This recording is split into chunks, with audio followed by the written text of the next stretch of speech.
Assalamualaikum warahmatullahi wabarakatuh dan salam sejahtera saudara Amri yang berhormat Datuk Hanifah Haji Taib Timbalan Menteri Ekonomi, Datuk Nazmi Dirun KSU Kementerian Ekonomi, Datuk Lokman TKSU, Datin Zaidah, wakil-wakil daripada jabatan-jabatan daripada industri pemegang taruh, saudara-saudari sekalian. Seperti yang telah dimaklumkan tadi, sebenarnya kita dah masuk ke pecutan akhir untuk memuktamadkan RMK 13. Dan sebenarnya perancangan jangka sederhana dan jangka panjang kerajaan melalui rancangan 5 tahun ini di satu proses yang besar. Di peringkat kerajaan, saya ingat dari segi diagnosis masalah, dari segi visi ke mana kita nak meletakkan negara, yang itu saya ingat satu perkara yang lebih mudah. We deal with the data and the mega trends on daily basis. Yang selalunya menjadi cabaran kepada negara ialah bagaimana kita nak menterjemahkan sasaran-sasaran besar ini kepada program design yang kena kepada sambutan daripada pemegang taruh. Dan pemegang taruh itu selain daripada rakyat, satu sektor yang sangat penting ialah sektor swasta. Terutamanya yang bersabit dengan ekonomi, malah juga bersabit dengan bidang-bidang yang lain.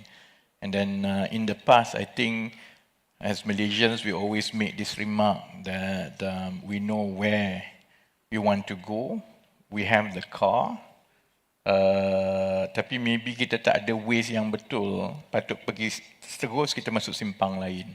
And finally after 5 years, 10 years, we miss the target over and over again. Jadi sebab itu, seperti yang Datin Zaidah dah sebutkan tadi, proses top down and bottom up ini kita perhebatkan untuk RMK 13. Jadi engagement session yang ini saya ingat yang dah keberapa belah dah saya dah penat berdiri.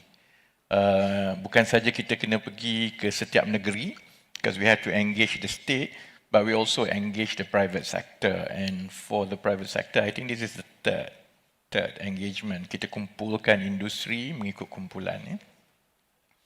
Dan kenapa kita buat begini?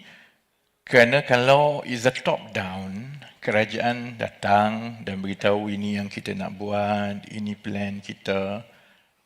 Sementara saya ingat diagnosis itu sama antara pihak swasta dengan kerajaan, tetapi selalunya kerajaan sebagai macro policy planner, we may have blind spots on what exactly is the bottlenecks dekat industri masing-masing lah. Dan bahagian ini juga yang saya mohon kerjasama terutamanya dengan industri. I think let's focus on the structural issue as much as possible. Kerana kadang-kadang di masa yang lepas, sebahagian sebab kenapa jabatan kerajaan atau kementerian they are not very fond of doing this is that every time we engage is all about a list of wish list. Sila bagi grant kami banyak ni, sila bagi itu, sila bagi ini, sila bagi. It's like I think ada structural issues on both sides. From public policy pun ada structural issues. From within the industry pun ada structural issues. Across sectoral economics pun ada structural issues. So the focus should be how do we resolve these structural issues so that government can work together with the private sector, not so much about allocating financial resources alone. It is also to make sure the program design and intervention, some pinch government has to take, some pinch private sector has to take, but over 5-10 year period, we resolve those structural issues. I think in terms of the big picture, our narrative does have some traction internationally. Maksudnya Malaysia berada pada persimpangan yang baik untuk 10-15 tahun akan datang. For those who have been following how we've been building up the economic narrative, we take a very regional and globalist approach to it. We shouldn't be inward looking. Malaysia sits at the center of one of the top consumer markets in the world with the most consistent growth over the next 10, 15 years. Within 10 to 15 years, ASEAN, with its 700 million market, is expected to be the fourth, if not the third largest economy in the world. And compared to other regions, the growth is expected to be more robust, growing higher than other regions, pertama. Kedua, the profile is supposed to be and projected to be more middle class. It means that higher purchasing power. It means that more digital savvy. It is a neutral bloc. And therefore, ASEAN is expected to have some form of buffer against a lot of things that are happening with the trade wars, geopolitics, and so on. So that is why we have been positioning Malaysia as the center of gravity for this up-and-coming ASEAN market. A lot of what we do is to position our industries to take some leadership roles at the regional or even global stage, and then that will allow us to have a head start for this ASEAN market. And that's a very good way to diversify and build resilience for our economy in the next 10 to 15 years, because while we continue to trade internationally with the larger blocs in China, in Far East, in the US, in Europe, but ASEAN itself will provide a lot of the strength for our economy in the next 10 to 15 years. We've also identified some of the key sectors. In terms of regional leadership, we want Malaysia to take regional role in energy transition. And the reason why the government started with energy transition in terms of sectoral planning is because sustainability, reliability, security, and affordability of energy is the bloodline and oxygen for our economy. We've seen what happened in Europe. If we do not plan our energy sector properly, it will be subjected to shocks. And shocks bukan saja ada kesan kepada bil elektrik bulanan isi rumah, tapi yang lebih berbahaya ialah itu akan ada kesan yang besar kepada pertumbuhan industri in the future. We need stable, reliable, predictable, affordable power supply in the next 10 to 15 years. And as it is now, after 2 years, Malaysia leads in terms of energy transition index. The last 2 years, investments have been pouring into energy transition. So we're quite confident that Malaysia will continue to receive international focus for energy transition. We also want to put Malaysia on a global map beyond what we have already occupied currently in terms of the global supply chain of chips and semiconductors. The progress that we make now, Malaysia is certainly by far leading in terms of data centers. It's not so much about the data centers, it's the spillover of the data centers that will create a completely different upstream and downstream value chain around data centers. And at least I believe that data centers in the future will just be a utility. In the same way that water is needed, electricity is needed. Those who grow up in the 90s, 2000, we went through that stage where internet initially was a privilege. Eventually, over time, internet is just a utility. And we are seeing the next wave because AI will drive everything. And without data center, there is no AI. And AI is going to take a lot of our lives whatever we do on day-to-day basis. With more AI, with more compute power, it means more electricity and more data centers. So whichever countries that has a head start in data center certainly has an opportunity to build a whole stream of economies around the data centers. We've also identified food security. And a lot of what Kementerian Ekonomi started is intervening directly by way of elevating household income, but through large-scale modern farming. There are many structural issues in running a modern agricultural economy. And I think a lot of what we have in Malaysia is basically the legacy of the 50s, 60s, and 70s. That's why we didn't have scale. Apart from plantation, agriculture in Malaysia basically lacks scale. Without scale, therefore, you lack economics. Without the economics of scale, therefore, you lack access and capability to adopt modern technology and so on and so forth. And that will have a big impact on, the more downstream supporting industry like machineries, technology, dan sebagainya. And finally, with all this happening, we also have to grapple with another asteroid coming to us. Within 20 years' time, as Datin Zaidah pointed out, Malaysia is officially an aged nation. We are now an aging nation. By 2044, which is only about, in fact, less than 20 years. This is already 2025. Less than 20 years, Malaysia officially is an aging nation. Well, it's not aging, aged. The other two stages, we are going through aging now. Kita sedang menua. Then by 2044, we are projected to be negara tua. What does it mean by negara tua? It means that you have less workforce to support to support everyone else. So our workforce, people who are in, creating value and then paying tax, supporting everything, is actually, as a percentage of population, is growing smaller and smaller. And more people will become pensioners.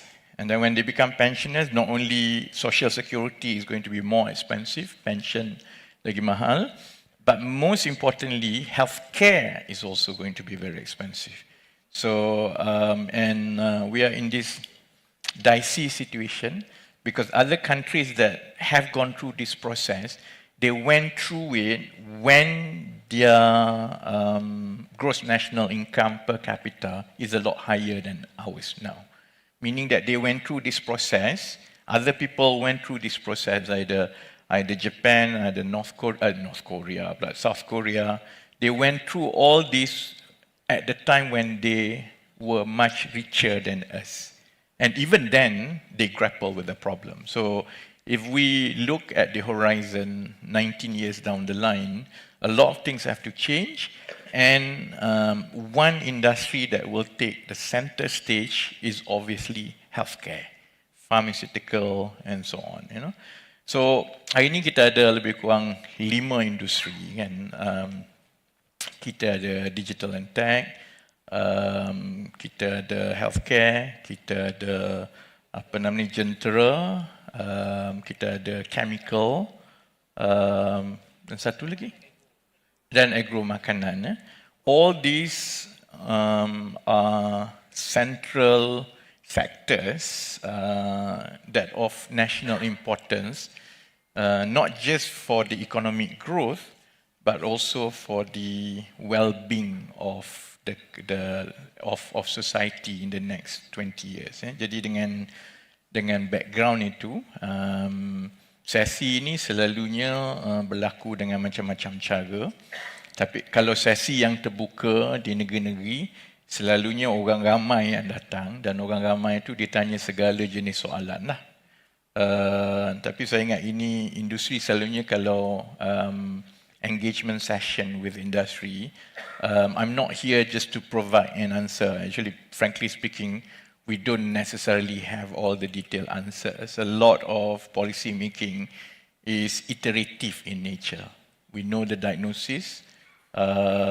You work on a series of program designs. You test it down, and then as you go along, you know that certain things work, certain things didn't work, and then you iterate it and iterate it. So while we have a rough idea about how things should go, a lot of inputs and suggestions, especially kalau yang bersabit dengan blind spots that we need to take into account. And the reason I have to stand and manage this myself so that I remember.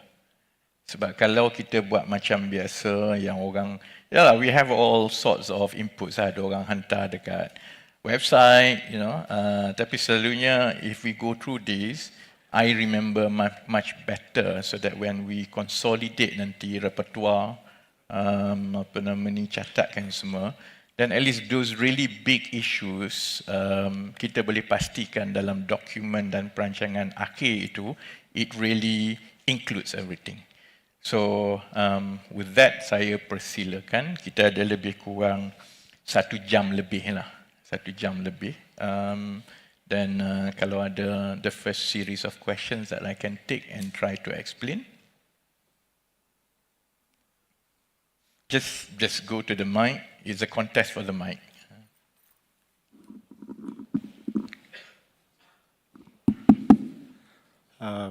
Bismillahirrahmanirrahim. Assalamualaikum.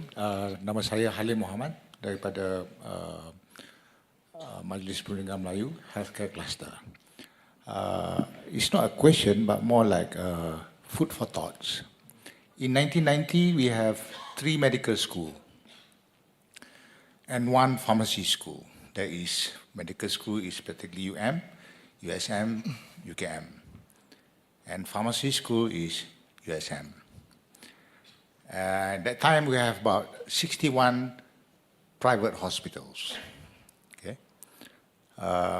Today, we have about 31 medical schools and about 28 pharmacy schools. Private hospitals, roughly about 213. Okay.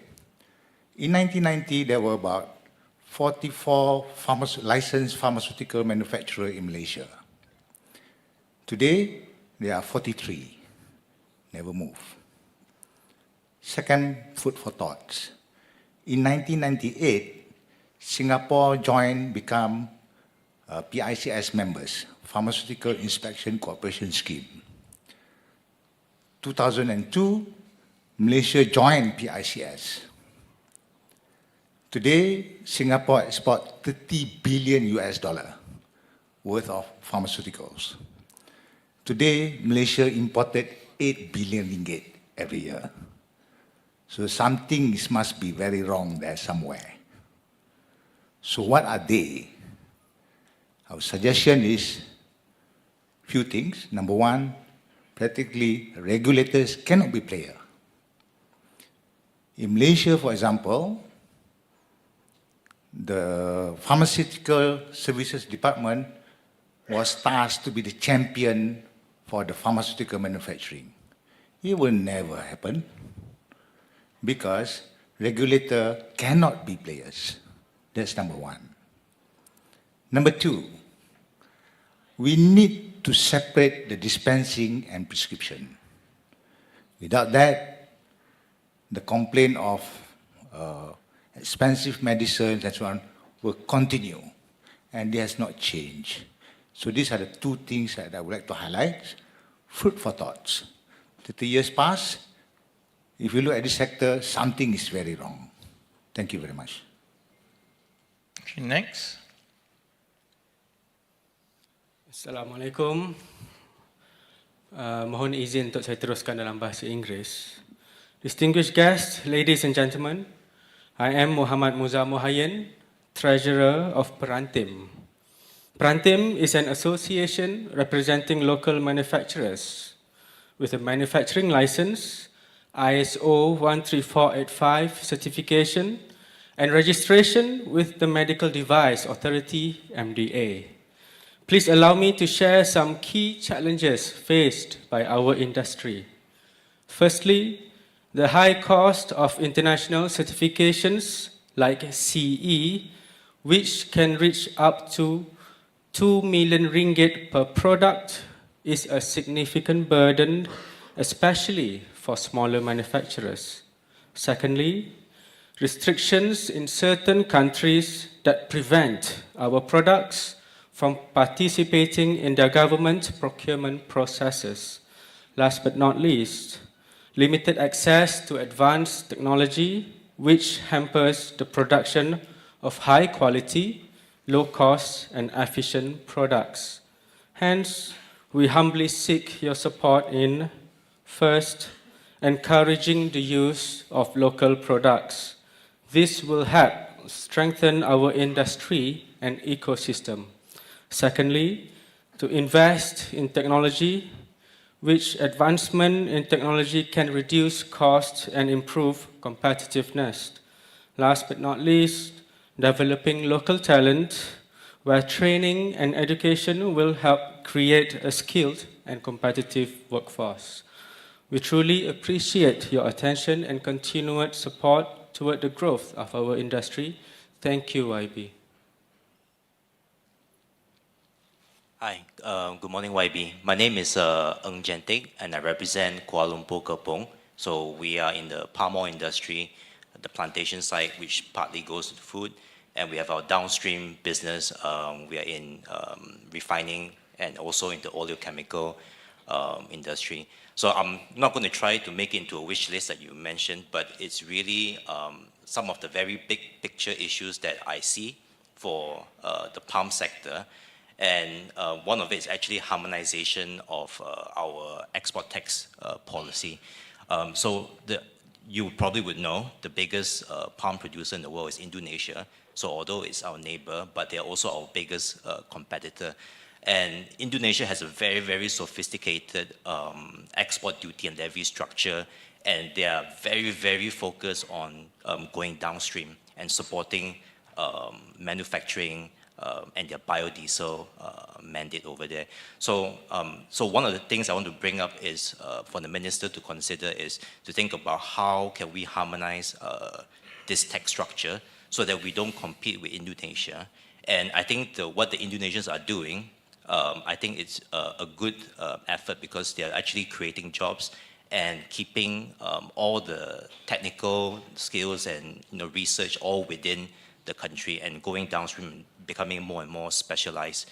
So that's something for the minister to think about. And then A lot of what Indonesia does revolves around biodiesel mandate. No? yes, which I'm also going to get to that point. And is that something that we are Less oleochemicals, more biodiesel mandate. biodiesel? Yeah, something to consider about as part of the what you call this self-sufficiency. Yeah. If energy cost is going to be a national security.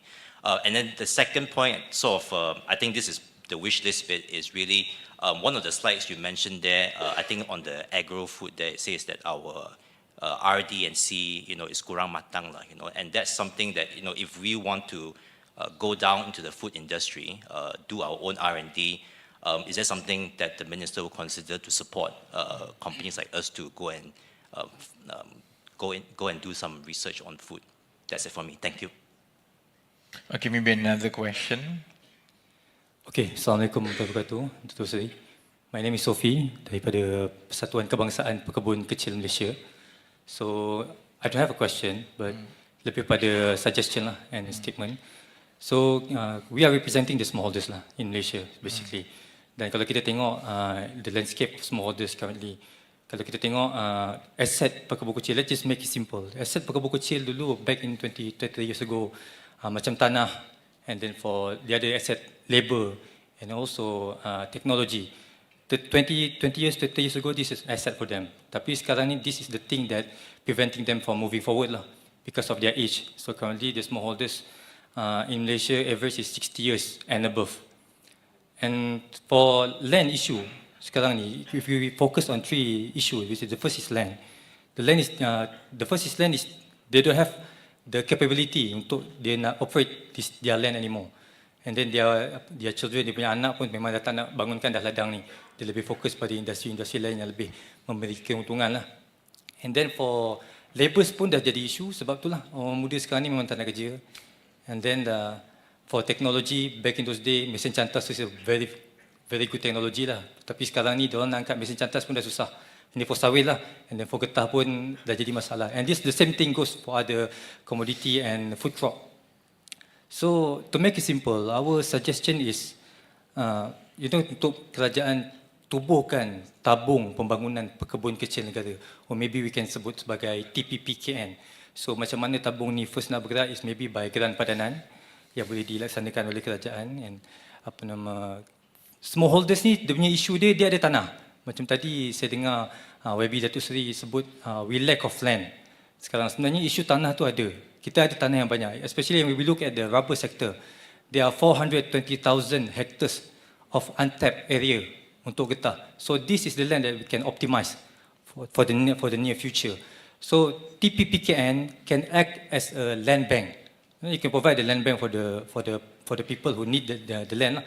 And then other suggestion from our side is that to combine this TPPKN, tabung pembangunan pekebun kecil negara, digabungkan dengan PTPTN. Sebab apa? Sebab majority of the siswazah dekat Malaysia ni dia tak ada tanah. Especially yang fokus pada subjek-subjek pertanian ni, siswazah di UPM contohnya kita tengok. Banyak yang buat fokus pada pendidikan berkaitan pertanian tapi dia tak ada tanah. And a lot of the siswazah yang membuat pinjaman PTPTN ni dia tak membuat bayaran balik. Sebab apa? Sebab dia tak dapat kerja yang baik. Dan kalau dia berminat dalam bidang pertanian pun, dia don't have access to that land. So this is where TPPKN can come. So dia boleh, all the smallholders, all the siswazah ni boleh pinjam dengan land bank ni.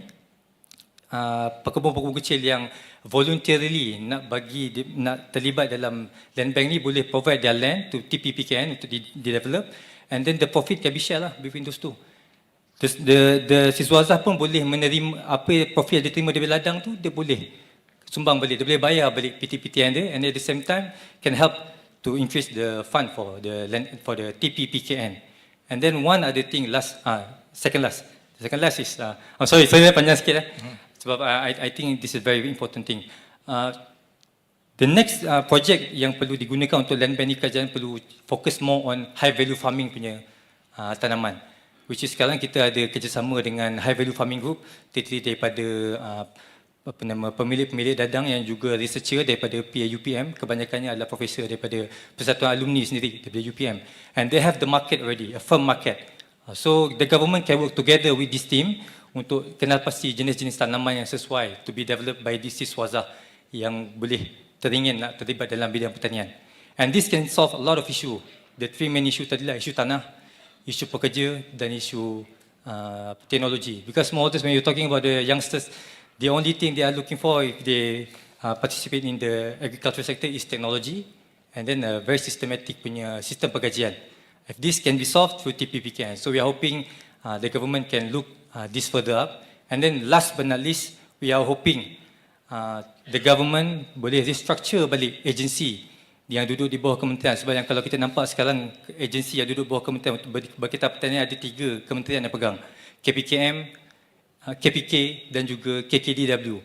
Jadi fungsinya sama. Dia menyukarkan macam YB Datuk Seri sebut tadi, menyukarkan dari segi pelaksanaan polisi macam mana pekebun kecil petani tu nak dapatkan insentif yang disediakan kerajaan. Jadi kita cadang supaya digabungkan. YB. Okay, terima kasih. One other thing YB. Congratulations on your Datukship. Okay, thank you. Okay, mungkin saya jawab dulu satu round kan. Kalau tidak nanti saya lupa. Kan, I have to remember 20 soalan dia saya lupa. Soalan pertama dia Saudara Halim, and in fact to a certain extent sama dengan within the same category dengan soalan kedua Saudara Moza tadi pasal sebenarnya medical device kan. Saya I didn't spend a long time in pharmaceutical industry, but I did spend some time. Memang kita ada, pharmaceutical industry memang challenge dia tu besar kerana the cost to develop, especially your own IP, itu sangat mahal, kan? Because you have to go through very long medical trial dan sebagainya.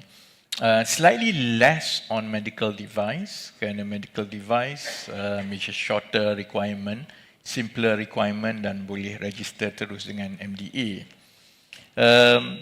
I think kalau kita tanya, kalau Saudara Halim tanya dari point to ponder kan, saya ingat ialah dia ada banyak pandangan. I have my own views, having been in the industry for a short while, having been on this side sebagai policy maker, Kementerian Kesihatan ada view dia dan sebagainya lah. Tapi kalau kita nak banding dengan Singapore, if we were to take Singapore as a benchmark, kan, satu ialah Singapore was very successful in attracting the high value investments. So those investments that went to Singapore, they managed to really position themselves as a hub for research, and therefore their ability and funding to take a larger bite because they had more fun, and therefore they could sustain longer, and therefore the products so eventually of international market. We have seen, I think, a big challenge now kerana on the one hand, pharmaceutical cost is really going up. Part of the medical inflation ni, sebahagiannya ialah kerana medical cost, pharmaceutical cost, and itu juga I think is a function of both. Is a function of healthcare service to be able to balance between patented dengan IP. My view has always been is that, you know, for patented dengan generic, my view has always been that, you know, kalau ada produk yang memang generic, I rather take generic and won't pay for the brand. But not everyone is like that. And sometimes culturally pun, kalau kita pergi jumpa doktor pun, we want the patented brand walaupun ada IP, walaupun ada generic kan. Jadi I think in the late 90s, early 2000, there were policies, there were a lot of push to make sure that we do this step by step, while government try to build our own so-called pharmaceutical industry so that we can create our own patented products. But at the very least, we need to be able to replace with local generics. I think we see struggle with that. And even generics pun kita see struggle kan. Jadi even kalau kita buat generics pun, API, active pharmaceutical ingredients, we still have to import quite a lot dan sebagainya kan. Jadi I do agree dengan Saudara Halim tadi. It's very critical for us to look at and deep dive into what to do with the pharmaceutical industry, not just because of the need to have a vibrant pharmaceutical industry for value creation dan sebagainya, but it's also for the sustainability of our healthcare. Because it's very important to manage pharmaceutical inflation, and at least for those who can afford an equal quality healthcare service, if it means that you go for generic, then that should be more or less the way forward, either dekat public healthcare or private healthcare. Now there are certain things lah, contohnya apa nama ni, Badan Pharmaceutical Kebangsaan and all this. I think these are the input that we will take. Of course, the challenge for Kementerian Ekonomi is that we develop the long-term plan, but the sectoral responsibility to lies with kementerian masing-masing lah. And in the case of pharmaceutical, that means that it's something that we constantly will discuss and figure out dengan Kementerian Kesihatan and also MOF, part of it, because to me it's like quite a lot of everything that happens dengan pharmaceutical industry in Malaysia public sector is a main stakeholder, and therefore procurement policy will actually have a lot of impact on the growth of pharmaceutical industry. So all those things, I can tell you, Saudara Halim, we are fully aware.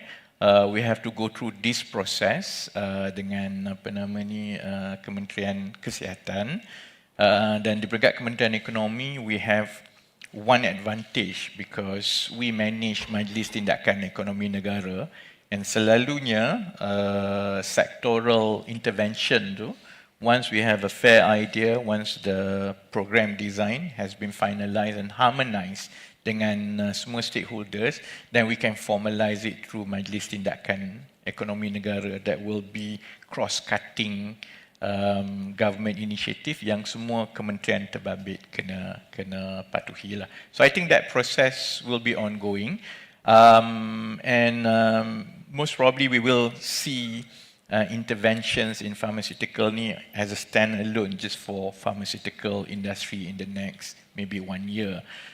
It's slightly easier dengan medical device. I do understand. Licensing overseas memang mahal kan, tapi dekat Malaysia through MDA, Medical Device Authority, is not as prohibitive. But my view is that at this stage, we have an opportunity to increase adoption locally dahulu, and it goes sama juga, it goes back to public sector's adoption. Dan dia berpunca daripada the overall procurement dan juga budget proses. Because budget prosesnya selalunya spek itu ditentukan di peringkat teratas. Jadi kalau di bahagian Kementerian Kesihatan that decide the spec. So kalau kita tak carve out and create a program so that Kementerian Kesihatan is given the leeway to progressively push for comparable locally manufactured medical device, memang payah lah. Walaupun medical device tu dah memang certified dan dah memang boleh dipakai, because adoption in private sector tu lagi payah lah compared dengan public healthcare. So the program is already ongoing. We've gone through a few meetings. Alignment is being made, and progressively di peringkat Kementerian Ekonomi, because permohonan bajet itu datang kepada Kementerian Ekonomi, memang we are looking at how to roll out progressively adoption of more and more locally manufactured medical device, especially perkara-perkara yang actually common sense, yang we don't need rocket science. It's not as if that we are asking our local public health to come up with MRI machine. Tapi there's a lot of handheld device contohnya that is non-invasive, yang you tak payah nak buat keluarkan darah and so on nowadays. Those things, even dekat household pun we buy from China those products kan. So those products actually, I think government does have a big role to make sure that at least it's adopted first within our public healthcare system. My only caution is this: don't get trapped with relying on government program. And our experience in the last 50, 60 years, sometimes good intention eventually ended up as a failure, because government started with carving out just to give the head start for locally manufactured products. Tapi lama-lama, whoever who gets into the system, and actually this goes the same dengan pharmaceutical industry juga, my own observation, I used to be part of that, The moment you get that carved out from government, and then we become very comfortable. The real market is out there. Whatever government carved out is actually just a proof of concept, and to give you the head start so that your business plan and your go-to-market plan too is credible. But the real market is not just Malaysia, the real market is ASEAN, China.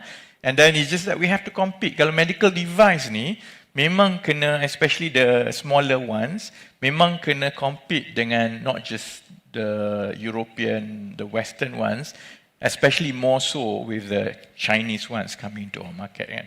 But I can tell Sir Moza tadi that yes, I think we have already, government has already agreed on some allocation and some program supaya kita expedite and kita carve out adoption of some of these locally manufactured medical device that actually of equal quality. It's just that they mungkin tak ada brand name ataupun the scale that international competitors have.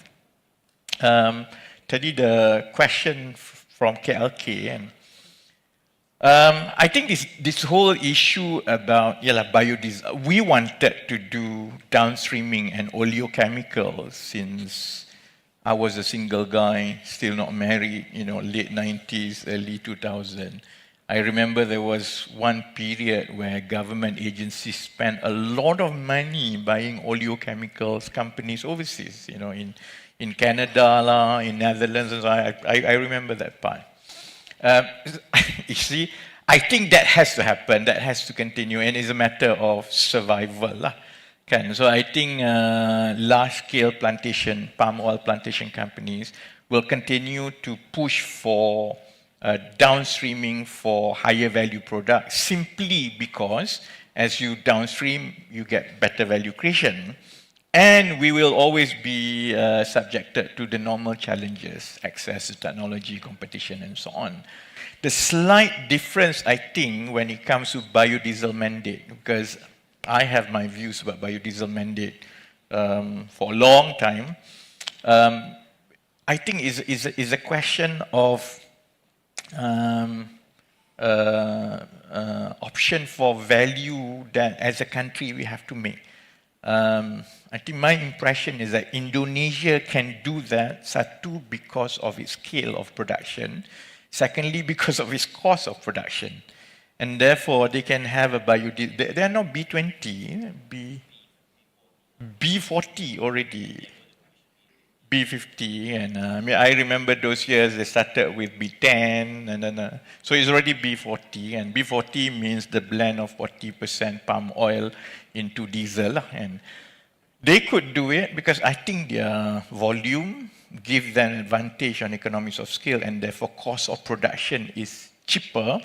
And they use that as a counter measure against price fluctuation, because you always have a huge volume that you can mop up and push it out to biodiesel. And we may not have that kind of volume. And we may not have it's like kalau crude oil, countries like Saudi, the big OPEC brothers, Saudi and Russia and 2 or 3 others, because of the sheer size of their global volume, and also because of their much lower unit cost production, they can play around with production volume and mop it out somewhere else in order for them to influence a global price.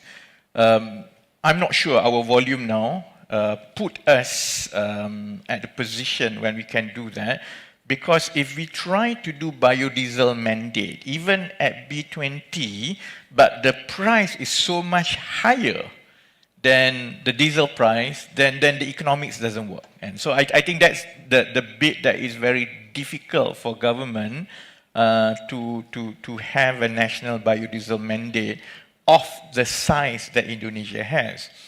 But having said that, I think comparatively, our expertise, R&D in even oleochemicals or even downstreaming is actually much better compared to Indonesia for the time being.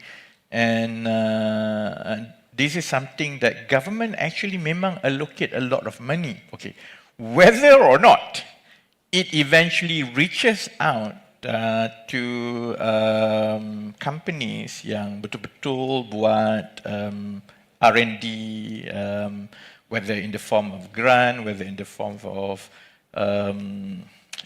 tax deduction and so on. That is something that we are reforming internally. I think it's not so much that whether government has a program or not. Government allocates about how much? Kita punya it's about 1% of GDP. So it's almost like 1 billion, 1.3 billion ringgit R&D grant every year that government gives out to various agencies and ministries. But, layers of bureaucracy, how these are designed, sometimes they tak sampai to the people that really can make use of this research grant. And if you look at our R&D infrastructure, actually we have a lot of gaps. The only way for us to track R&D of the private sector is actually through tax deduction. And then when you submit for your tax deduction claim, it's actually one big item. And then of course, IRB will come and try to confirm. There is no requirement, for example, for private sector to submit information about their R&D activities. And that actually makes it quite difficult for government to even know what's happening out there beyond preaching. So it's like we have this ayam bercakap dengan itik, government kata, kita dah allocate banyak ni, why is not happening? And why are we still falling behind? Kan? Private sector kata, government tak bagi. Government kata sila buat R&D. But part of it is actually very structural. Other countries in the world, they have actually regulation that mandates and make it compulsory for private sector to submit R&D information. Of course, you have to manage in terms of IP and so on. But in order to build an ecosystem where government's programs and R&D grant can really go to those private sectors or public sectors that really need it, actually kalau kita compare, our infrastructure is actually quite basic. So M10, mostly dengan Kementerian Ekonomi have presented to M10 a joint paper of the overall reform of R&D, and the whole idea is how do we debottleneck and simplify this bureaucracy? What are the infrastructure that we need to put in place? Decision has been made, it's going to cabinet.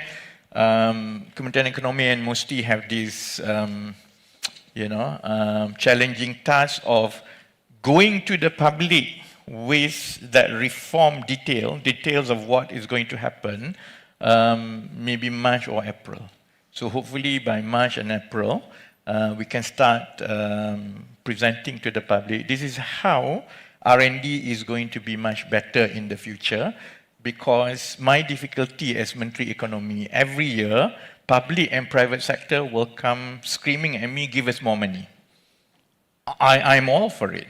And for this stage of our economy, we do need to pump more money into RDI, research, development, commercialization, and innovation. Is given. Our GERD, general expenses on R&D, is not even 1% of GDP. For other countries to reach where they are now, they spend about at least 2.5 to 3%. But so far, a lot of R&D money is actually pumped by government. And these are public money. So until we put the infrastructure in place and to make sure there's more transparency, more outcome-based, and we make sure that we mandate the research in all the important sectors rather than basic or general research just for the sake of having a grant. So these are being put in place because in terms of economic reforms, I think our credibility as a country, as an economy, trying to do what we do, if we don't do this, international investors will start questioning us.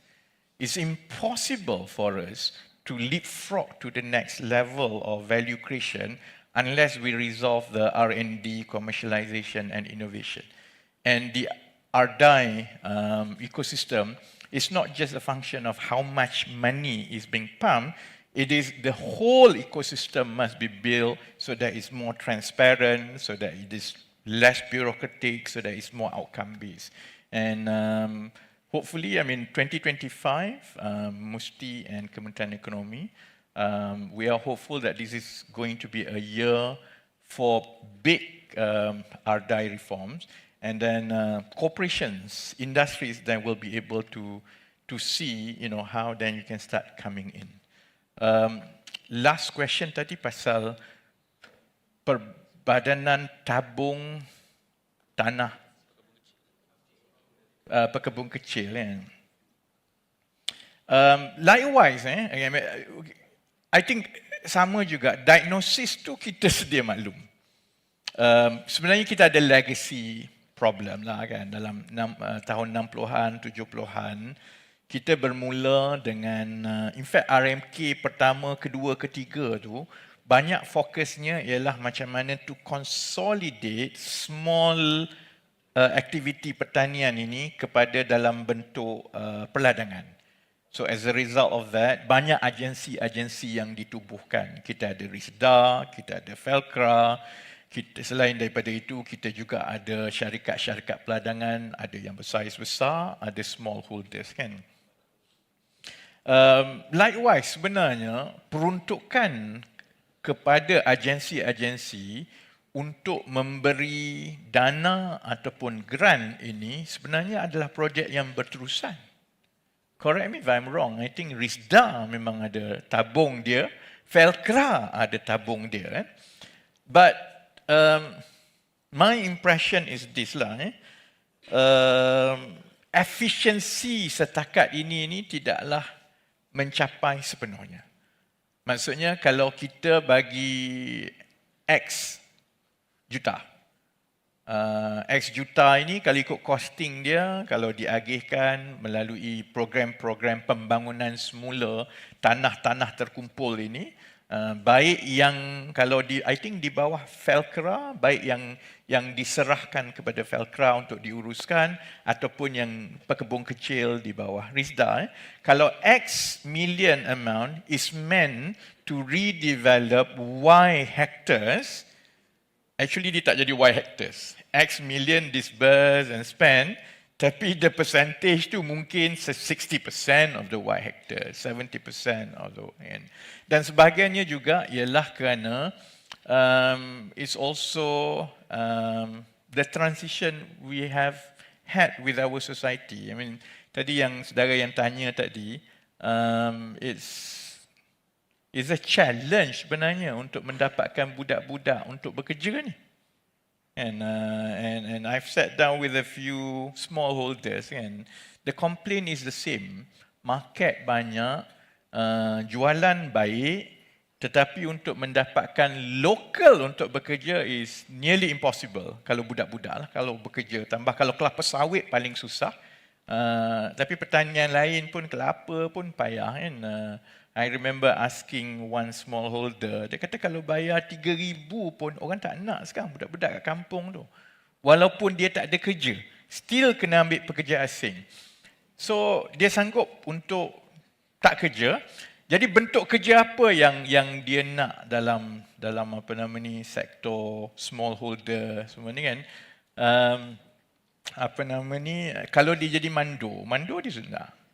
So we have to contend also with that society problem lah kan. Kita as we develop, memang pandangan orang pasal sebab kait buah ni bukan murah tau. I think the cost, I don't know KLK bayar berapa, but I think the total monthly cost untuk seorang pekerja asing kait buah kelapa sawit can easily go to about 5,000 a month.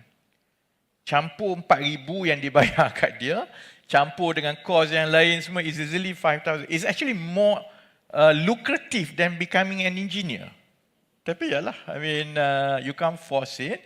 Jadi sebab itu, I think as I say, in terms of diagnosis, I think kita semua bersetuju bahawa we have a lot of leakages, inefficiencies kan.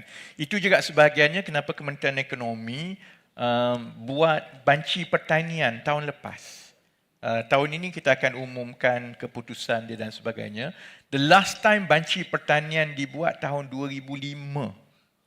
And so now with the latest banci pertanian 2024, actually kita ada maklumat yang paling terperinci, guna tanah, jumlah pekerja, tanah terbiar, smallholders berapa, that will fit into our next round of planning. Whether it becomes a tabung, whether it's because actually, in essence, tabung tu dah ada. Tabung tu memang dah ada dan diuruskan dalam bentuk program-program yang berlainan di bawah agensi-agensi yang berlainan. If the question is actually scale, then I agree with you. Kadang-kadang kita sebagai sebuah negara, kita buat beruncit-runcit. Dan saya juga faham pandangan daripada agensi kadang-kadang, ialah kerana benda ni dah berlaku, tapi bila dia, as I say, X amount disbursed, dia tak jadi Y hectares. X amount disbursed, kemudian dia bertempur semua ni untuk get the outcome, dan sebahagiannya, and I think it will be confirmed by banci pertanian, kita pun, I think whatever numbers that we have so far, dari segi jumlah petani, jumlah pekebun kecil ni, even those numbers are inflated.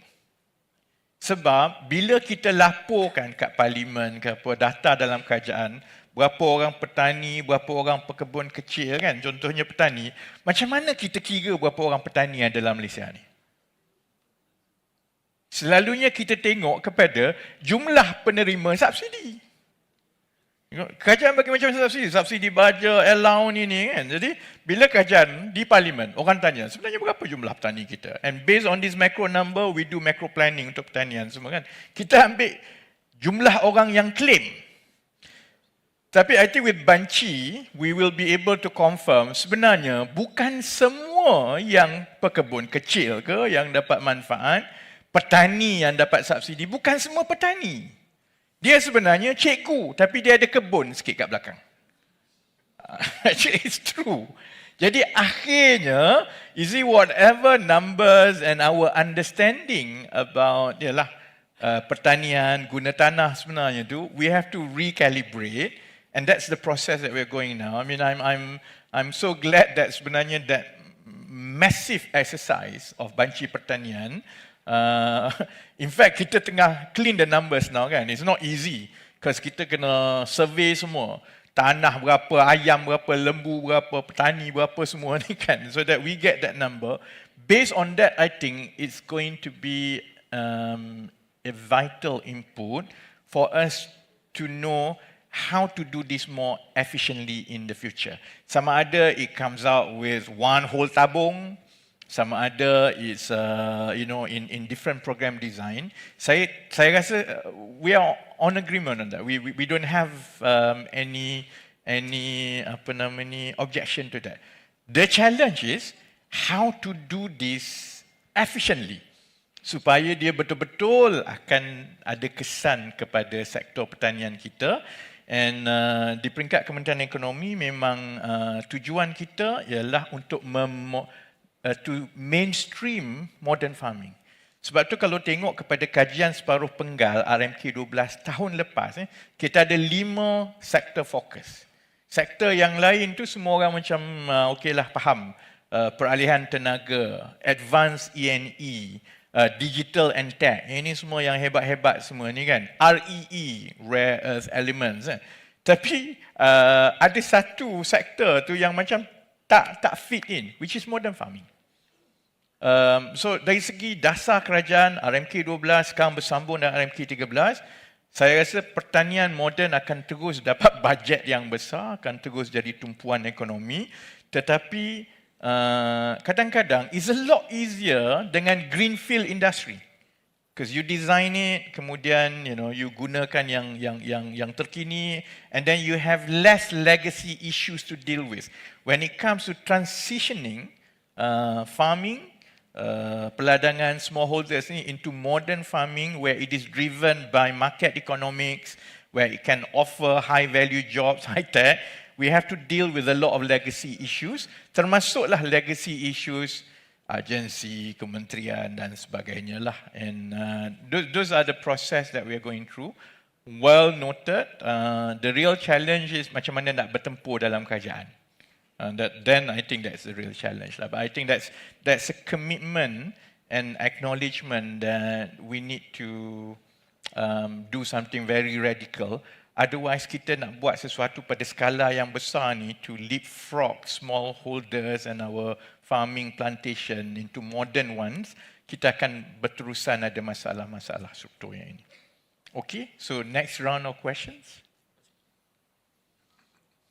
Assalamualaikum warahmatullahi taala wabarakatuh. Datuk Seri, saya tak boleh dah tunggu lama, kena duduk sakit pinggang. Saya Syed Zikri Shahabuddin daripada Majlis Perundingan Melayu. I represent about 23 business clusters today, and some of them are here today. Now, most of the question YB dah jawab tadi. So I do out of 7 tu tinggal probably only 1 question left. Okay. Now, most of the ministries will be submitting their RMK 13 punya submissions. Now, we have one question, a very important one. Macam now, I'm talking about agro makanan lah, food security kita ni. Daitin Zaidah will note this down also. Every time RMK 13, RMK 12, 11, 10 dulu pun run of the mill, business as usual submissions of RMK punya plans. Now, I'm sure that Kementerian Ekonomi has done this. Cost-benefit analysis. You have many models, many methods of calculating. But have you actually given it down to the ministries to do it? Now, I give you one example lah. Today, I sit here today because actually I'm supposed to be at Kementerian Pertanian. Ada amanat menteri ni. But I chose to be here today, very important.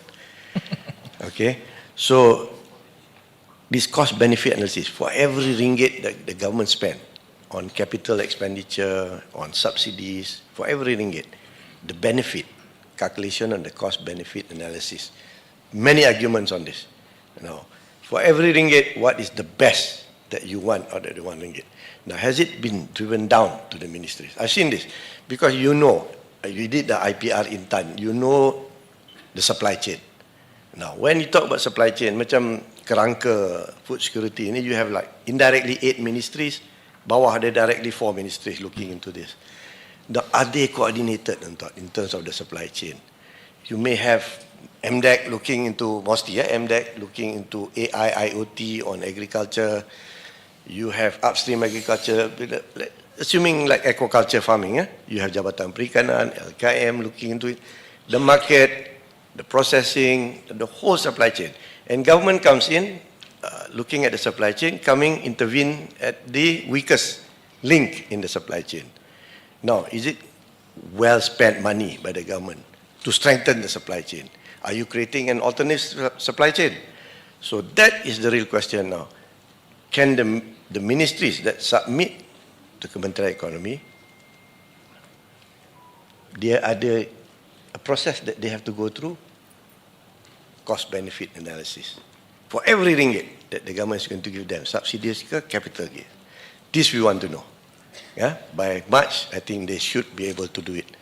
That is my last question. But the rest you answered already. Huh? The agriculture is very important. Food security is very important. Because when we did the plan tindakan nakol that day, they were talking about many models, many theories. I said, look, you should just look at the supply side saja.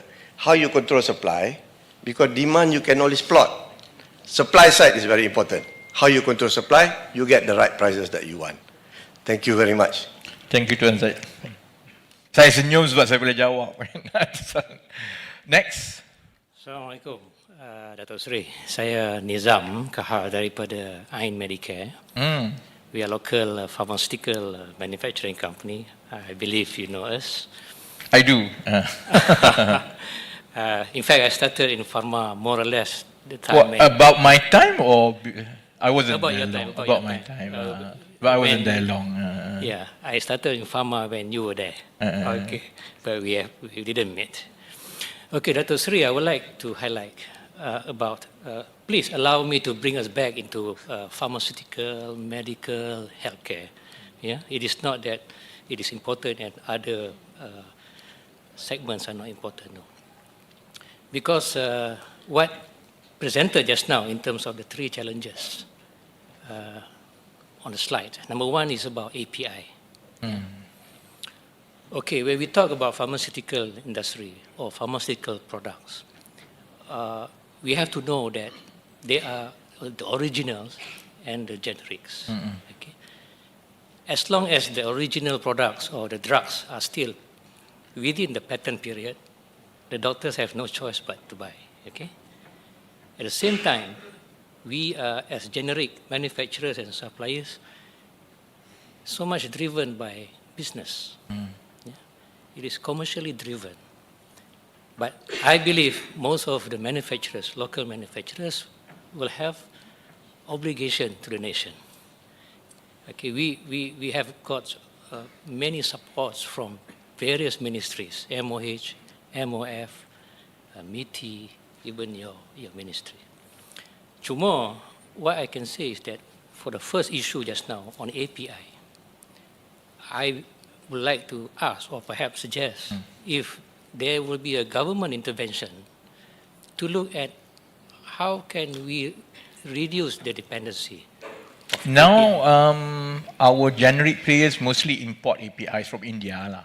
Is it? Yeah, but there are hundreds of drugs, there are hundreds and hundreds of API, and we are. The API ni actually dua-dua tech pun pakai API, pharmaceutical pun pakai API. This is API pharmaceutical, active pharmaceutical ingredients.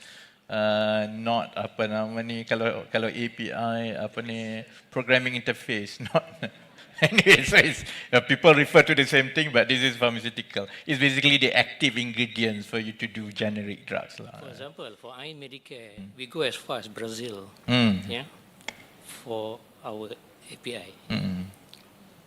But perhaps we can start looking at the direction, the strategy direction of API with the government intervention. If we cannot have all, can we have few? But you know, I didn't spend a long time in pharmaceutical kan. But API ni yang dah tak ada pattern. So basically the formulation is publicly known. What's stopping our local companies from manufacturing API? Very good. We have one, I know that we have one in Penang, Sungai Petani, they are doing quite okay kan. But I suppose we don't have enough lah. So much so that even though I think imported API. So what's stopping our companies from producing APIs? Yes, Dr. Sri, very good question, but I do not know. We don't know whether we can resolve this because it's the size. It's the size. And the commitment of local manufacturer, perhaps regional. Okay, we have many manufacturers locally and regionally. We talk about harmonization, but actually we are competing with each other. Yeah. So this kind of API supply or manufacturing or R&D prior to that really need very strong government intervention. Otherwise, when you say government intervention, you mean?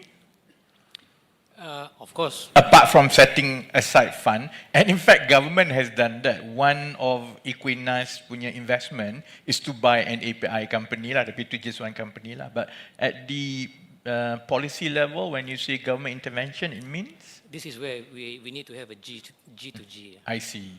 Because we can talk to manufacturers of other countries. Perhaps we remove certain trade barriers.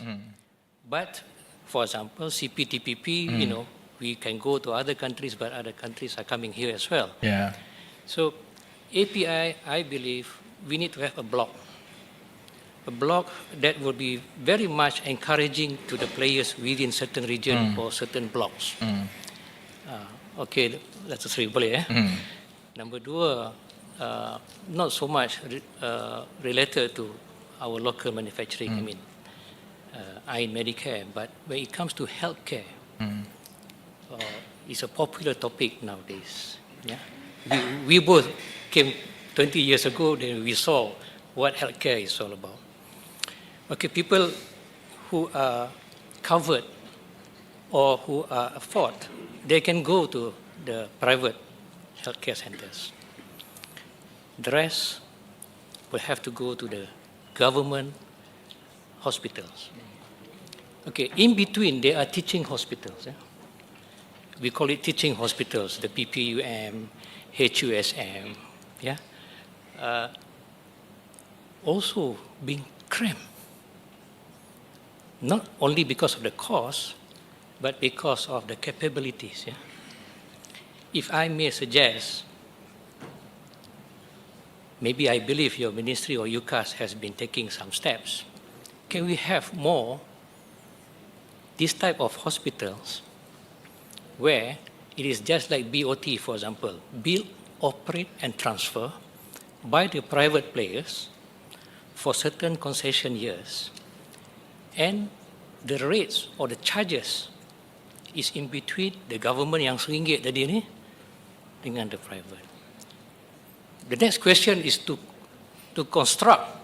Construction, we can do it fast. The next is the equipment, the training, the manpower, the doctors. We have a lot of thousands of doctors move from government hospital to private. So this is what we can curb as well when we have this new segment of government hospital. Yeah. At the same time, we can have all these housemen, the young doctors, more opportunities. We can start in this central region, KL and Selangor. So there is what I would like to suggest in terms of improving healthcare. If we do it now, if we start something this year, we can see 5 to 7 new hospitals in 5 years' time, actually, Datuk Sri. Yeah? Because population, the growth of the population and the patient. Okay, lastly, on the third point, in terms of capability to manufacture, in terms capital limitation, I believe that today, Alhamdulillah, in Malaysia we have many pharmaceutical and medical device manufacturers considering our Malaysian size. Why? Some of the products are being exported. So the financial or capital capability, I would say, manageable. Okay, like in Medicare, we reinvest. We have no choice but to expand because we need to cater the increase of demand and supply to the government hospitals, to private hospital, and our export market. The predicament is whether we can secure the sales locally first. That is the key point. And the other one is on R&D. I think for biopharmaceutical, we leave it to the big players like Pharmaniaga, like Duo Pharma, and other multinational facilities. But other than that, I think the R&D is very much determined by the size of the market and the therapeutic area. Thank you very much, Datuk Sri. Thank you very much. Next question. Assalamualaikum, YB. Saya Nazrul dari Kapitani. Kapitani sebuah syarikat pemula dalam sektor pertanian yang membantu mendigitalkan data pertanian ladang mengikut piawaian amalan pertanian baik dan sekaligus memastikan hasil pertanian ladang itu selamat untuk dimakan.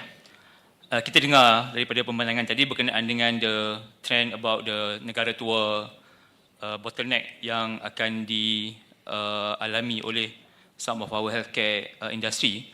Justru bagi maksud RMK 13 ini, kita mencadangkan agar kerajaan turut menitik beratkan pensijilan amalan pertanian baik, MyGap, dalam sektor agromakanan sebagai komponen utama transformasi sektor makanan.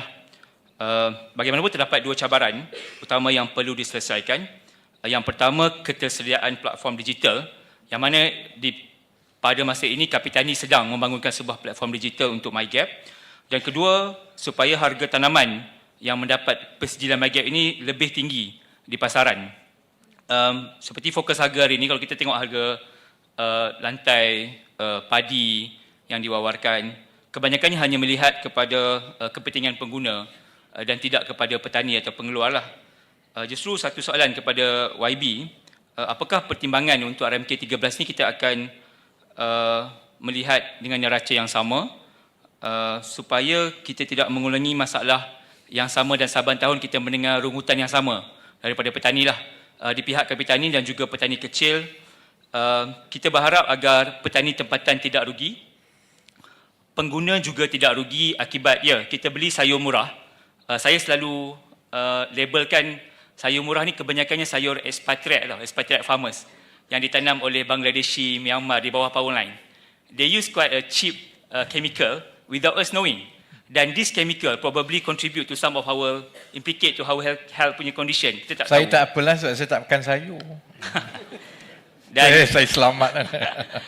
so we hope that to be considered one proposal on the MyGap, and second on the policy lah. Either we want to focus more on the consumer side or we want to balance between consumer also the petani kecil. Terima kasih. Assalamualaikum YB. I'm Dr. Faisal from Bioeconomy Corporation. So we are an agency under MOSTI. So I actually had a very long first question, but I think YB answered most of it already. So I'm very glad to hear that Kementerian Ekonomi and MOSTI are working together.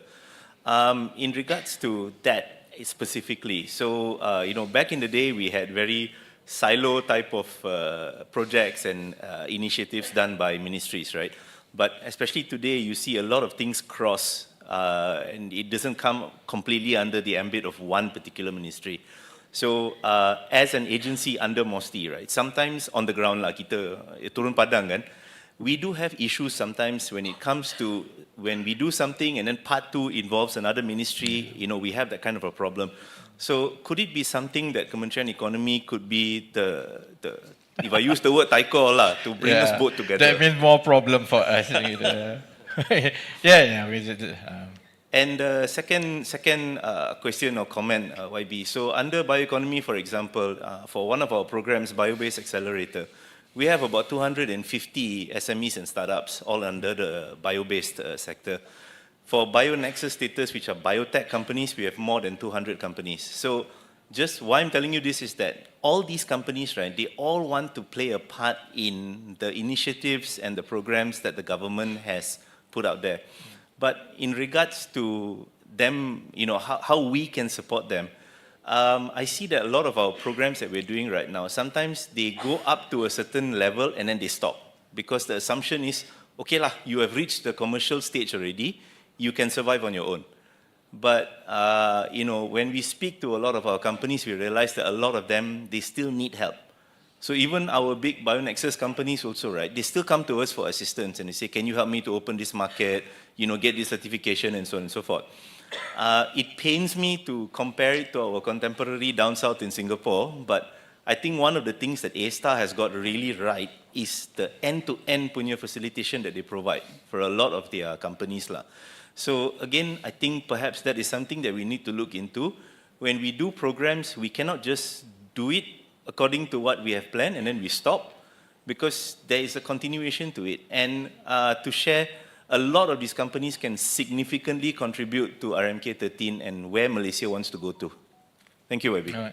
I think kita kena hadkan 4 je, no more, sebab selalunya dia akan bertambah, pukul 5 kita tak habis kan. So just this is the final 4 people, kita pun nak kena berhenti for lunch. Yes. Yeah, thank you. Assalamualaikum. Hello. Saya Saiful Bahri Muhammad Saleh. I co-chair the Digital Productivity Nexus at MPC. I'm also advisor for PICOM and also on the board of cybersecurity. Now, I like to refer, YB, your comment tadi tentang next 10 years ASEAN, you projected 700 million fourth economy. I think just Indonesia alone, in the next 10 years, they are the fourth economy in the world. I think that's projected. So even Singapore, probably the fourth financial center already now. So while other ASEAN countries have their strength and some weaknesses, my question is to YB, in this year alone, how do we position ourselves or capitalize as a chair of ASEAN? Of course, I ask in a digital perspective, because the last 5 years with MPC, we've developed transformation guide, roadmap for local players, But like you say, regional, so we should be positioning regionally. And where do you take the lead? That's one question to you. Second, related, very much related, which I think all the industry are facing, and that's talent. I refer to IMD competitive. I think that's a very big concern. We are sliding in many sectors. And it's talent, we are losing our brain drain to other countries. Even ASEAN countries, they can pay like 3 times more than what we can pay. So there's a big concern. We may not be able to achieve. I'm talking about this year, YB. So how do we, I did mention it to the KDN, how do we capitalize on, let's say, some talent, foreign university student? We may have to change some policies that we can capitalize on them to work to help us out. Or the digital nomad. I mean, there's a lot of them. They like Malaysia, but I don't think we're capitalizing on their talent. So we need that knowledge worker. If not, our positioning, be it local or regional, would not be achieved. That's the second related question. Thank you. Thank you. Banyak ni, okay. Why do we do this? Let me try to answer dulu yang the first 4. If you don't mind standing sekejap, the last 3 kan, because otherwise I lupa and it's not fair to those yang tanya. Tadi soalan pertama Tuan Syed Zikri tanya whether there is a cost benefit analysis kat Kementerian Ekonomi ataupun dekat kementerian masing-masing lah kan. I think that kalau saya boleh berkongsi the proses lah, Kementerian Ekonomi menguruskan dan meluluskan belanjawan pembangunan. Development budget Kementerian Ekonomi, sekolah, jalan, dana, fund semua ni. MOF menguruskan OE, Operating Expenditure, gaji gitu kan. Jadi sebenarnya, I don't know how many of you yang involved in the budget process at your respective organisation. Budget proses dekat kerajaan ni lebih kurang 9-10 bulan satu cycle. And memang penat lah. Jadi contohnya kita cycle kerajaan kan, kita bentangkan bajet di Parlimen bulan 10 tahun lepas.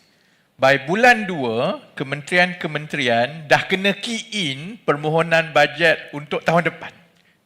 So it's almost a 1 year round, and the reason why cycle tu panjang, satu because of the size of the government lah, the bureaucracy. Keduanya because of layers of screening. Sebab dia akan key in dan Kementerian Ekonomi akan screen satu-satu permohonan bajet kan. I go through every single project baru. Jadi kalau setiap tahun ada berapa ribu projek, memang I go through every single one.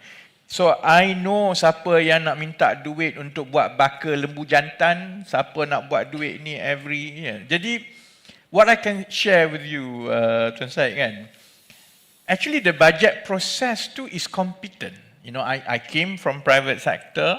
You know, we went through, I managed part of the Petronas punya downstream and upstream budget dulu, is actually competent. To be frank, in terms of the budget process, there's nothing much that I can complain about.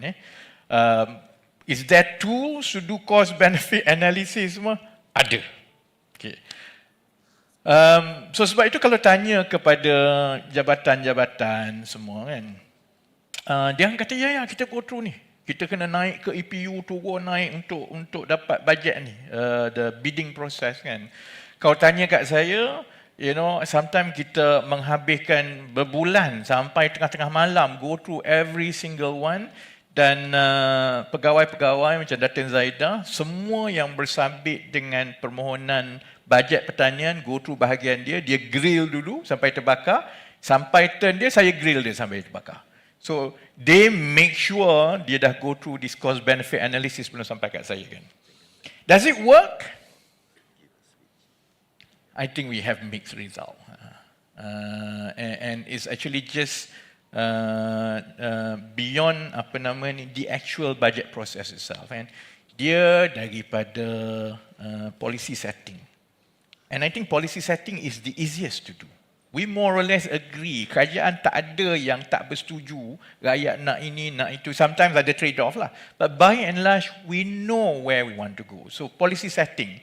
Baik dekat RMK ke, baik dasar-dasar, sebab tu setiap kementerian, setiap sektor ada dasar dia sendiri, more or less okay. The problem is program design. Jadi dekat kementerian contohnya, dia daripada dasar 5 tahun ini, kita nak contohnya mengurangkan import makanan so that our SSR so and so, contohnya kan. Dia nak translate daripada dasar utama negara kepada program design, actually that's challenging. Kemudian because it's challenging because the program design ni is no longer just a question of policy support. It's no longer about legislation, it's about the market. More and more as we become a market economy, our complexity of economy increases, kita bukan negara komunis tau. Kalau negara komunis senang, kerajaan kata produce banyak ni duit, setiap seorang kena buat banyak ni. Pergi buat, everyone dan kerja kan. But when it's a market economy and as the complexity increases, then the whole value chain and supply chain tu, by and large, is private sector. Private sector ada banyak isu dia, macam Datuk beritahu tadi lah. Dia sebenarnya the whole value chain tu kan. And that's what I think we di peringkat Kementerian Ekonomi untuk RMK 13 contohnya kan. It has to be a wholesome approach. It cannot be a piecemeal approach. And to be fair, it cannot be an instruction or pointing finger baik kepada kementerian itu ataupun baik kepada private sector and so on. Because dia ada banyak masalah berangkai yang perlu diselesaikan. Some of it is bureaucracy in nature. Some of it sebenarnya is, economic behavior in nature that we have to make some tough decisions yang private sector ataupun rakyat marah. Some of it is basically more rigor in budget process, and I think things have improved a bit in the last 1-2 years. Yalah, orang lain mungkin rasa lain, but I think that government departments work better, cross-cutting ministry, less silo. Saya ingat masa awal-awal dulu, masa kami memulakan Intan, actually semua orang maki kita orang. Sebab dia kata, ini bukan kerja kau. Why Kementerian Ekonomi nak buat program macam ini? And you want to fund this, might as well give the money to us. Let us do it. Kan? Kami ada banyak lagi ni kan. Of course, we approach it from a socio-economic perspective. Kita nak bagi kerja kepada orang susah. Dan it's a lot easier buat modern farming di kawasan miskin daripada suruh orang buka kilang. And the job creation is the same. One tapak Intan create jobs for 200 people. Actually kilang sekarang nak cari yang buka 200 payah. You nak suruh buka kat Gua Musang kan. So we see it from that perspective. But we also have this objective to show that we no longer can function macam dulu, that kita tengok projek pertanian contohnya ataupun keterjaminan makanan ni daripada perspektif kita je. It's actually the whole value chain, it is about the whole economics, and therefore you need to be able to scale up new business model and so on. After 2 years, I think, less noise lah. Jadi Tuan Syed boleh bayangkan, as we try to break silos, and as we try to combine effort supaya the budget is bigger and you can do it at the scale. Sebab masalah kita ialah beruncit. Dia kalau kita tak berhati-hati, as a country, kita suka tick boxes. Orang kata, ya kita nak masuk dalam tech gini-gini. Kemudian akan ada kata, oh kami pun ada platform ni. Never mind ada 10 orang je pakai. Orang lain buat tu, kita pun nak buat tu kan. Tapi it never reaches the scale. And unless you reach a scale, you cannot change the structure. And scale is a function of budget, is a function of focus kan. Jadi dulu kalau silo banyak sangat, you have to divide. Kalau ada 5 billion, you kena divide. Lama-lama dia jadi runcit. Dia tak ada kesan. So that's going forward yang it will not work with one instruction. It's actually going through this process yang lama. Tapi I think we have made some efforts and I feel like pandangan dan paksaan Datuk Seri Anwar tu actually memang memang diterima baik, that break the silos, you have to work, I will chase you and so on. Dan kita ada majlis-majlis cross-cutting kan, kalau macam ekonomi di M10, kemudian ada NACOL and so on.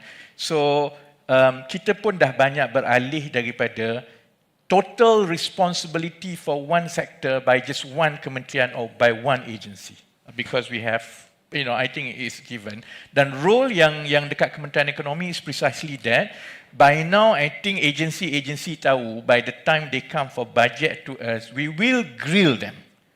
Because question pasal supply chain, pasal, scale, we always ask about scale. Kalau beruncit ni selalunya saya, kalau sekadar untuk justify our existence, that's usually payahlah nak lepas dekat peringkat kami. And I think once we are able to do this progressively year after year, is the transformation that public sector has to go through, supaya we push things based on the value creation and ROI in the same way that we would normally do lah. And second question, Nizam tadi tanya pasal pharmaceutical. First pasal API, I do agree. I think kalau dalam RMK 13 pun, part of the new thinking is that we must move away from the old mindset of giving purely tax incentive or tax or capital top up as investment incentive. We need to start moving into how do we use IP. Sama ada access to IP to build local capability, or access to high level IP to lure international investments in Malaysia. That they can only have access to this IP if they come to Malaysia.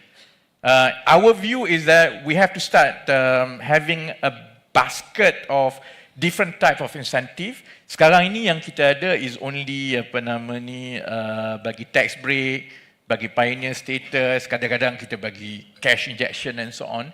So in that same spirit, that the next layer of economic development must really focus on the question of IP. API basically falls into that category juga. And my ministry has been actively pursuing, contohnya, how to position Malaysia when it comes to IP access and IP ownership. Will certainly, when we develop the next sectoral plan for pharmaceutical dengan KKM dan industri yang lain, we'll definitely see how we can tackle this problem of API. Your second question and suggestion, I think we are on the same page. Masalah sekarang ni dengan medical, the sustainability and affordability of healthcare in the future, kan? Healthcare is booming now. Private healthcare does make a lot of money, and Malaysia also is becoming like a hub for medical tourism. So I think there's a lot of money going into healthcare now. And also public expectation of the quality of healthcare service. Our problem is, we need to manage the medical inflation and affordability in the long run. KKM, Kementerian Kesihatan, is now working dengan Kementerian Ekonomi to develop specific policy on health reforms. Di bawah Dr. Zul memang ada Health Transformation Office di KKM. They've presented the first cut, I think this week, kepada Exco di M10. And we are working. Some of what you suggested is already taken into account. Basically, it's this, okay? How do we create more robust financing and that really can cater for a variety of supply and demand? Sekarang ni supply and demand dia is actually agak divided. Those premium ones, private sector. Kemudian yang kira no frillnya, public sector. Yang kat tengah-tengah ni tak ada. And yang kat tengah-tengah ni sometimes, as you point out, dia banyak pergi kepada university hospital, which is also a burden to kerajaan. because University Hospital is heavily subsidized. And a lot of civil servants atau pensioner pergi kat sana, they don't earn revenue. Government has to continuously subsidize. But we know that from the demand, there is that big demand for that mid-tier. The issue is how do you fund them? How do you run them, as a private business, but with social responsibility? These are the details that we are ironing out. And I'm hoping that in RMK 13, we will be able to start pushing for another stream to make our healthcare more robust in terms of financing, in terms of offering this service to the right group of people going forward. So I think wait for 6, 7, 8 months, and I think there'll be some development on that. Third question tadi, Nazrul tanya pasal my gap dan sebagainya kan. I mean, the reason why I think government, at least my view sekarang lah, why I perhaps don't focus sangat kepada my gap and ataupun good agricultural practice semua ni, because I think we really need to fix the supply and demand. And the supply and demand for agriculture, food produce semua ni is very much a function of value chain. So what we try to do dekat Kementerian Ekonomi, because Kementerian Ekonomi ni dia difficult sikit in the sense that we are cross-cutting. We are a central agency. Basically, we cut across everyone, but we don't have a sectoral responsibility. It's not my job to go and run and discuss regulation, legislation untuk pertanian. So we don't do that. But what we try to focus is that what are the structural issues that really affects the whole value chain. So in the case of agriculture and food produce, is actually very much about price transparency, is very much about debottlenecking supply chain. Sebab kita ada masalah supply chain ni. You tanam, you ada ladang kecil, katakanlah 10 hektar. You tanam sayur, katakanlah dekat Jelebu. Guess dekat mana pemborong akan ambil and jual kat mana benda tu? Dia akan ambil, dia jual kat pasar borong Selayang. Lepas tu, agaknya orang Seremban, bila dia beli, yang kedai-kedai semua, dia beli kat mana? Dia beli kat Jelebu ke? Dia beli kat Seremban ke? Dia beli kat mana? Dia beli kat Selayang. So you have this issue yang sebenarnya dia ditanam di Negeri Sembilan, dihantar ke Selayang untuk orang Negeri Sembilan naik ke Selayang, bawa turun balik.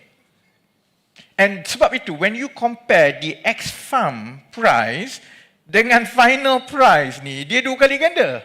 Ex-farm mungkin RM3 sekilo, beli dekat pasar borong mungkin jadi RM6.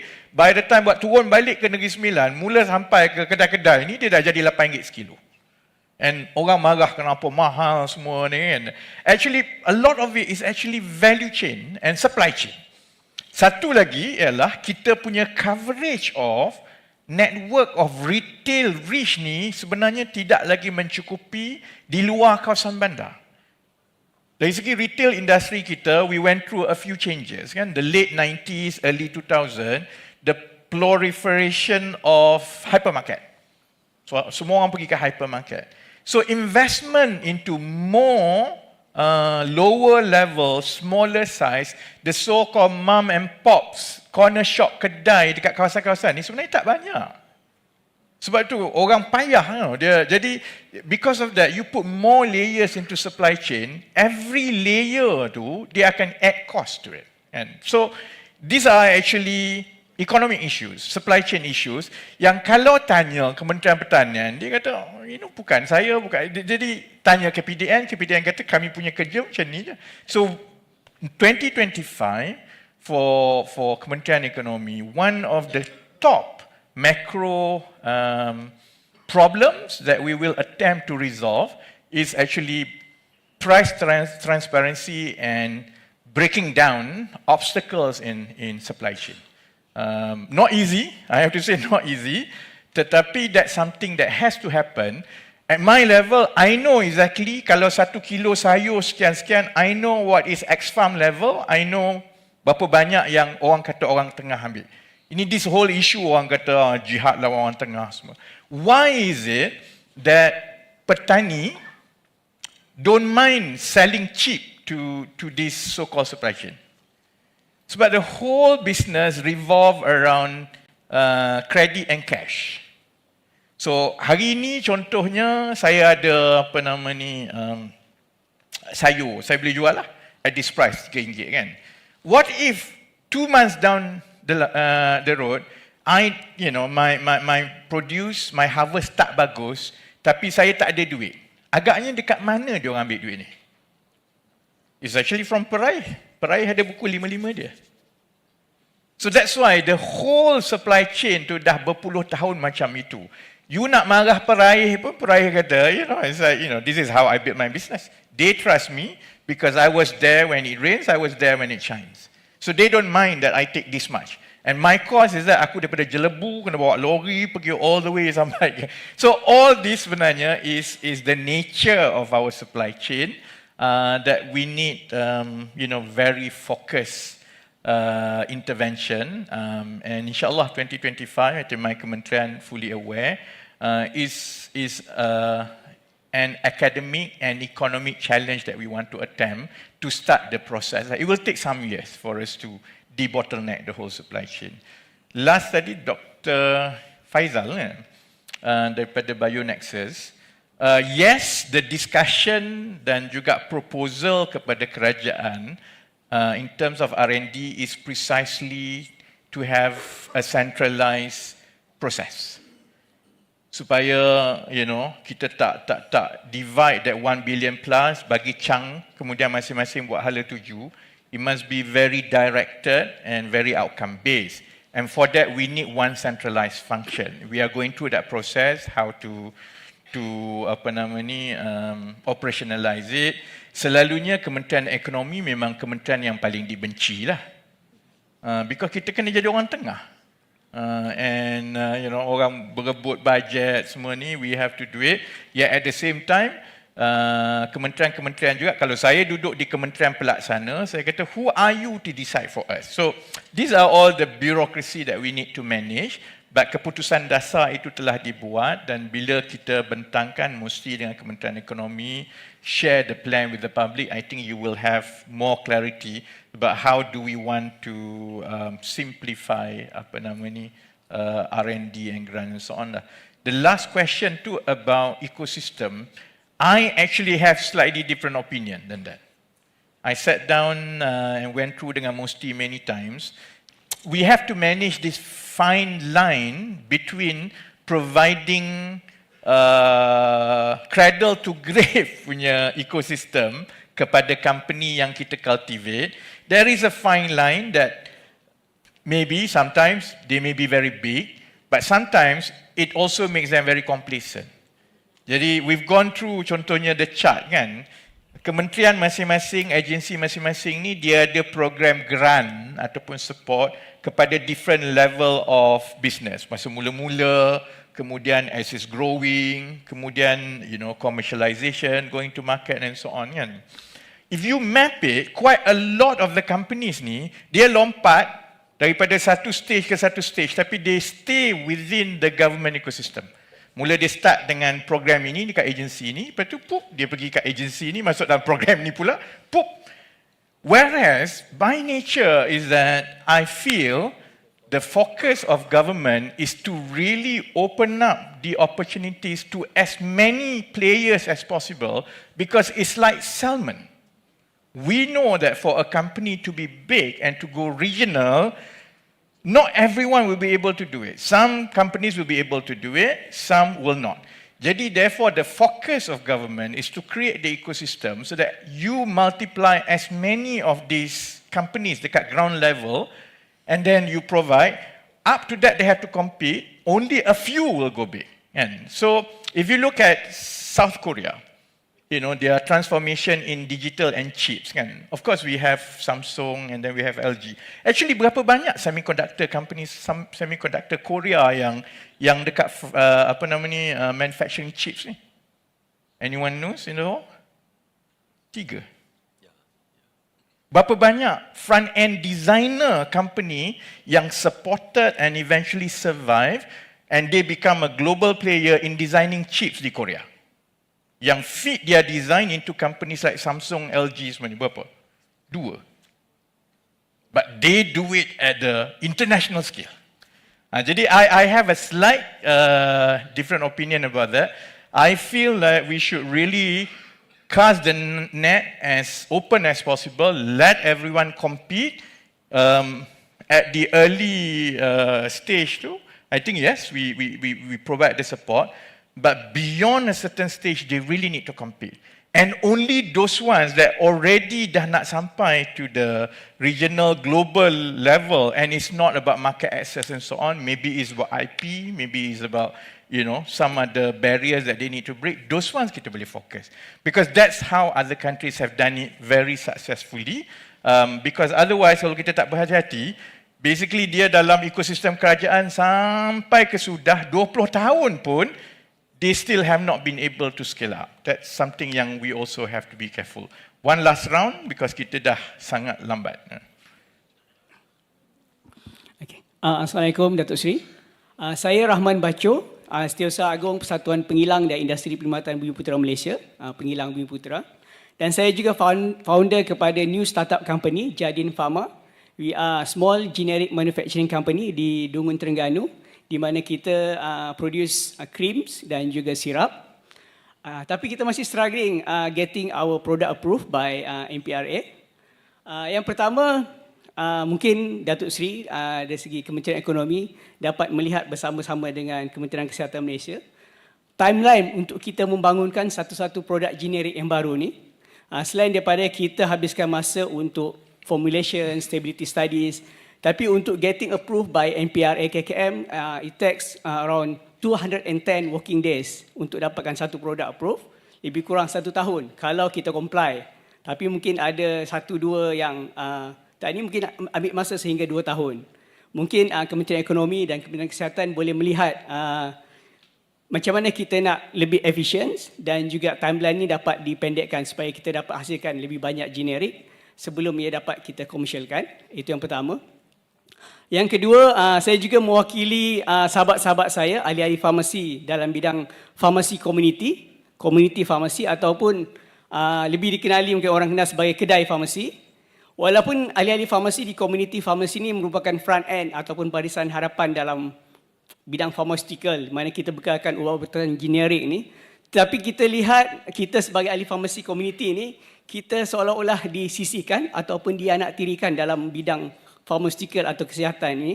Terutama pertama sekali saya setuju dengan sahabat saya Encik Halim, kita mungkin Kementerian Ekonomi boleh melihat yang pertama dari segi dispensing right untuk ahli farmasi community, dan yang kedua dari segi apa-apa sistem yang diperkenalkan oleh pihak kerajaan seperti skim perubatan madani ataupun apa skim peduli sihat sebelum ni. Skim ini hanya melibatkan pembekalan ubat oleh klinik atau doktor saja, di mana farmasi community ini tidak pernah dilibatkan di dalam sistem kesihatan ini. Jadi saya lihat mungkin Datuk Seri dan juga Kementerian Ekonomi dapat melihat macam mana kita dapat memartabatkan ataupun melibatkan ahli-ahli farmasi community ini sebagai salah satu penyedia perkhidmatan kesihatan di Malaysia. Terima kasih. Next. Okay. Good afternoon, everyone. Good afternoon, YB. My name is Andy Ng. I represent MIMA, Machinery and Equipment Manufacturer Malaysia. I'm a vice chairman. Can you hear me? Can. Good. I missed one question tadi, but I'll answer it pasal ASEAN and so on. Yeah. Okay. I also a founder of a successful company. It's a Malaysian first rotary school air compressor manufacturer, and we own the IP in Malaysia as well as we own the IP in Germany. And I'm a US grad engineer, but I chose to interested in German machine during the 90s. So I went to Germany and learned the machine design. So hopefully one day we can make in Malaysia. I make it as a success story for Malaysia. But we still feel challenged because we are SME, we lack capital to compete with the world best. For example, Ingersoll-Rand, US, and Atlas Copco, Belgium. They are like 5 billion to 10 billion turnover company. And Malaysia don't have a high technology company like ours. But we still feel very challenging to penetrate our own market as well as regional market due to, like YB say, mentality, branding. Although our IP is in Germany now, still, when you mention about locally made machinery, especially high technology machinery, orang kata, I tak confident lah Malaysia buat.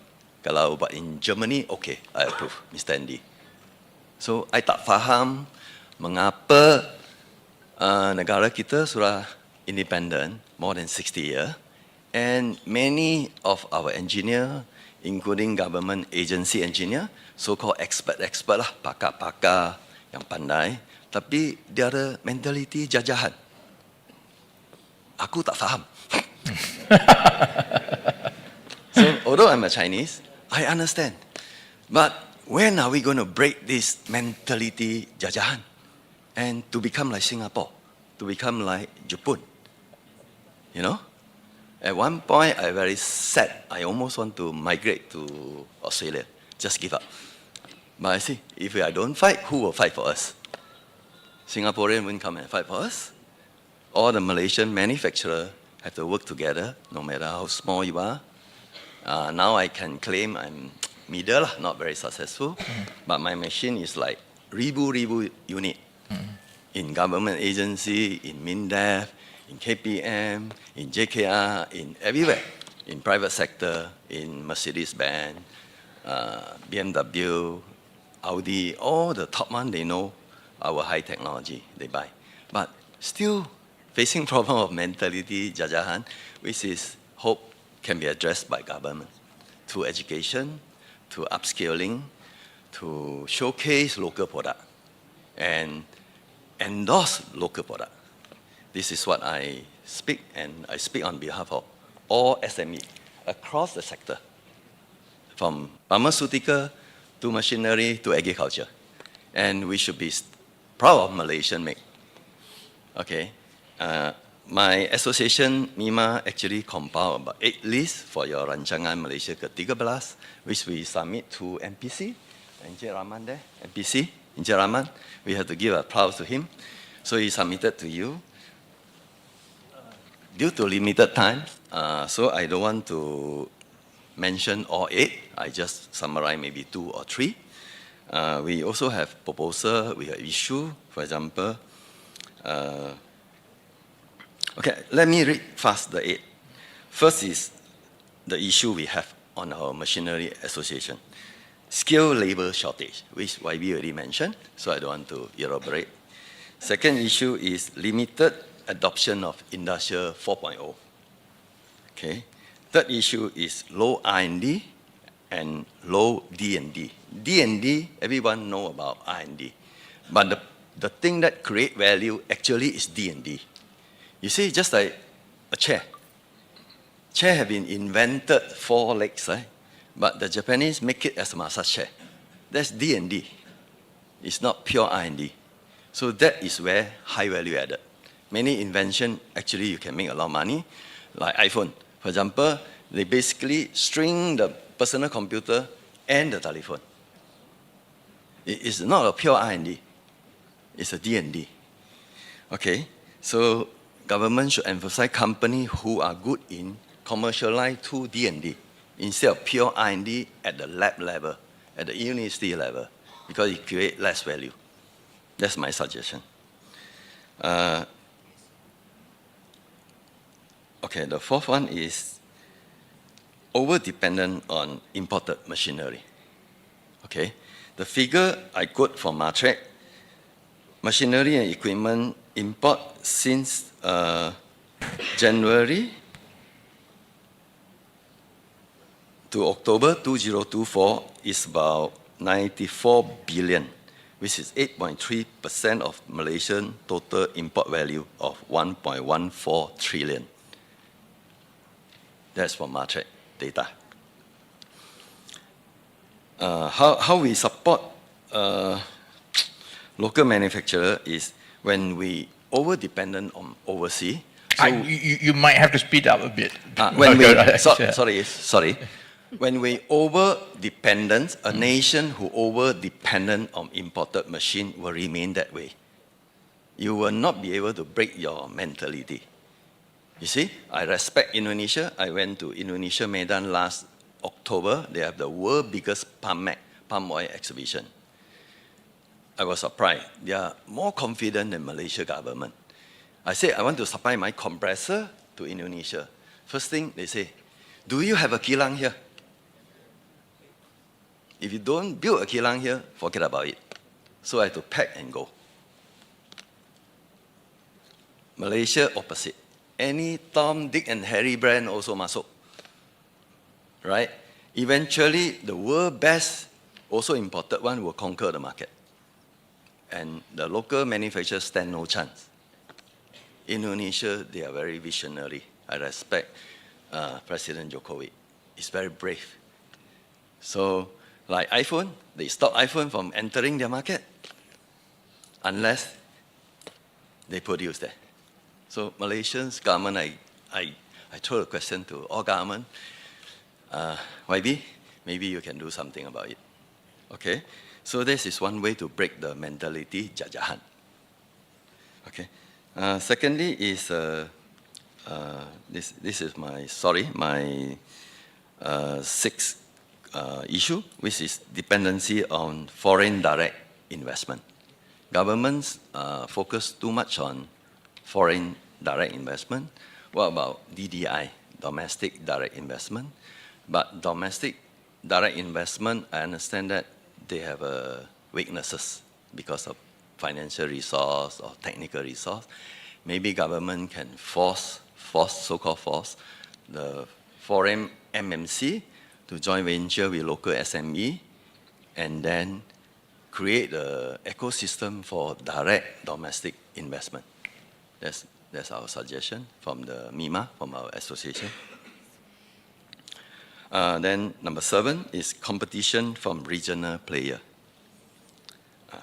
Okay, I realize neighboring countries like Thailand, Vietnam, Indonesia, of course China, they are developing rapidly. Somehow they can make it. I don't know why Malaysia is stuck in the middle. They grow fast. So my suggestion to government is enhance Malaysia's position as a manufacturing hub or manufacturing center for parts, components, and to serve the regional market. Because ASEAN, as I know, is one of the most potential market in next 5 to 10 years in the world. So we should take this opportunity to be a center of manufacturing hub for the regional market. So can enlarge our market share. Okay. The last one is ineffective support for SME. Okay. Everyone knows that SME face a lot of challenge, especially in manufacturing. I'm talking on behalf of manufacturing. SME dominate, I think, more than 90% of Malaysia manufacturing. But I would say half of them is separuh mati lah. Because of COVID, they can't compete. So they lack of funding, lack of skilled worker, lack of talents. So this one I will address. I will let government do the job to address this issue for our member. Thank you very much. Thank you. Last question. Thank you very much. My name is Lee Jin. I'm from the Pharmaceutical Association of Malaysia. Thank you, YB, for creating this forum. And actually, it's like a roundup of what everybody is saying today with regards to pharmaceutical. So there are some things in which YB you had mentioned that I thought was very helpful for us because you had recognized that pharmaceutical is a very unique sector by itself. And we'd be very happy to sit down together to further explore how we can look at expanding this market. So I'm a little bit afraid to speak now because just before me he was talking about the what mentality, jajahan. So the mentality jajahan tu menakutkan lah because Pharmaceutical Association of Malaysia, we represent 45 multinational pharmaceutical companies. Yeah, so you know. So dia penjajah, eh? So bukan. So this is where. Kidding. Yeah, I know. This is where I think it's all gone a little bit wrong, because you know this is already the RMK 13, and year after year, or rather RMK after RMK, we are still doing the same things over and over. So I would like to suggest that for RMK 13, we make a bold reformation. It's not about the jajahan. It's about how we can integrate. Yeah, so I just give you some very quick numbers. Everything in which we've been talking about just now and more. So like Pfizer, for example. Okay, these are all my members who have formed manufacturing facilities in Singapore, even though it costs them way, way more. So Pfizer has spent 1 billion building a factory for APIs. Could be APIs just now. How many times I heard about APIs? Pfizer contributed 1 billion to build facility in Singapore to create APIs. Novartis, they spent 256 million, all Singapore dollars, yeah. AstraZeneca, they spent 2 billion. AbbVie spent 223 million. Sanofi spent 638 million. GSK, 343 million. Amgen, 535 million. Roche, 95 million. MSD, 700 million. And you know, when I saw this, I could cry. Yeah, so first and foremost, when we want to talk about jajahan too, I feel that, you know, we have to recognize the fact that there is something wrong somewhere, exactly like what Encik Halim said. Yeah, something wrong somewhere. So what is this wrong that we're talking about? I asked my members, 45 of them, what's wrong with Malaysia? What's wrong with you all? You know, Singapore's so expensive. You go and invest there. What's wrong with Malaysia? And they quickly rattle off these 10 quick ones. They say, number 1, lack of talent. Number 2, poor incentives. Number 3, difficulty in getting early approvals. Number 4, challenges for early access. Number 5, too much bureaucracy. Number 6, practices are not transparent. Number 7, not understanding what businesses need to succeed. Number 8, increasing inclination for halal laws. Now, this is where there's a caveat, yeah? So for the halal laws, I understand that this is going to be an advantage for Malaysia, where if we were to import, but now we are talking about bringing them here. So we have to hit a balance, which right now we are not. And there's an inefficient economic development board compared to Singapore. This is where I feel that the economy ministry has a very big role to play, especially now we're talking about coming up with RMK 13, and we're not talking about today and tomorrow. We're talking about a 5-year plan, a 10-year plan, and we want to make sure that the next 5-year plan is going to be of value and it's going to be a real reformative, not just talking about the same things over and over. And the last one, IP protection is not a priority in Malaysia. So these are all the main reasons in which MNCs say that they don't want to come to Malaysia. So one thing which I think I'd like to suggest is that, you know, we talk about pharmaceuticals as though it's only related to KKM, like what we were talking about just now, you know, YB, you keep saying that, oh, we have to sit down with KKM to talk about. Yes. But we have to look at it in both sections. One section, yes, it's going to be good for the healthcare of Malaysia. We have prepared also some notes with regards to how we can contribute to Malaysia. I'm going to pass these to the Secretariat later. You know, we have some sort of suggestions on how we can transform Malaysia's healthcare and how we can promote clinical research in Malaysia, because this is the difference. We're not asking the Malaysian government for money. We want to give money, but we need the Malaysian government to have the structure and the kind of policies that make it business friendly for people. Yep. So not to talk about jajahan, but let's talk about JVs. Let's talk about how we can work together, bringing the investments, and we look at healthcare as an economic force, not just as healthcare alone, because it's going to work both ways. Once we get the MNCs to come and invest in Malaysia, a little bit like what they were doing in Indonesia, like what we heard about, but we will be able to have certain level of drug security, medicine security. So that's something which we can think about. As the numbers that I mentioned just now, if we were to come up with JVs like that, it is going to attract a lot of FDIs. And the economic value will go far beyond just FDI. So think about the knowledge transfer. You see, everybody here talks about, oh, there's a lack of talent, which is true.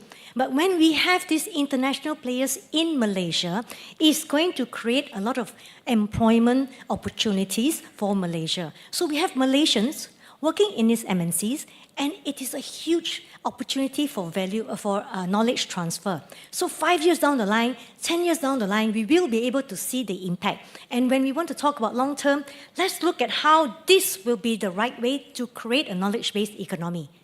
So rather than we send satu orang, dua orang pergi training dekat Germany, send satu orang pergi training dekat Korea ke apa ke, why don't we just invite them here and we train everybody who will be working for them and also is going to be gainful employment. So these are just some of the opportunities. I think the last one in which I'd like to mention is that clinical trials, for a lot of the local players here, the manufacturers here, they all struggle with clinical trials, yeah, because as you had correctly pointed out right from the beginning, pharmaceuticals ni memang very unique punya sector.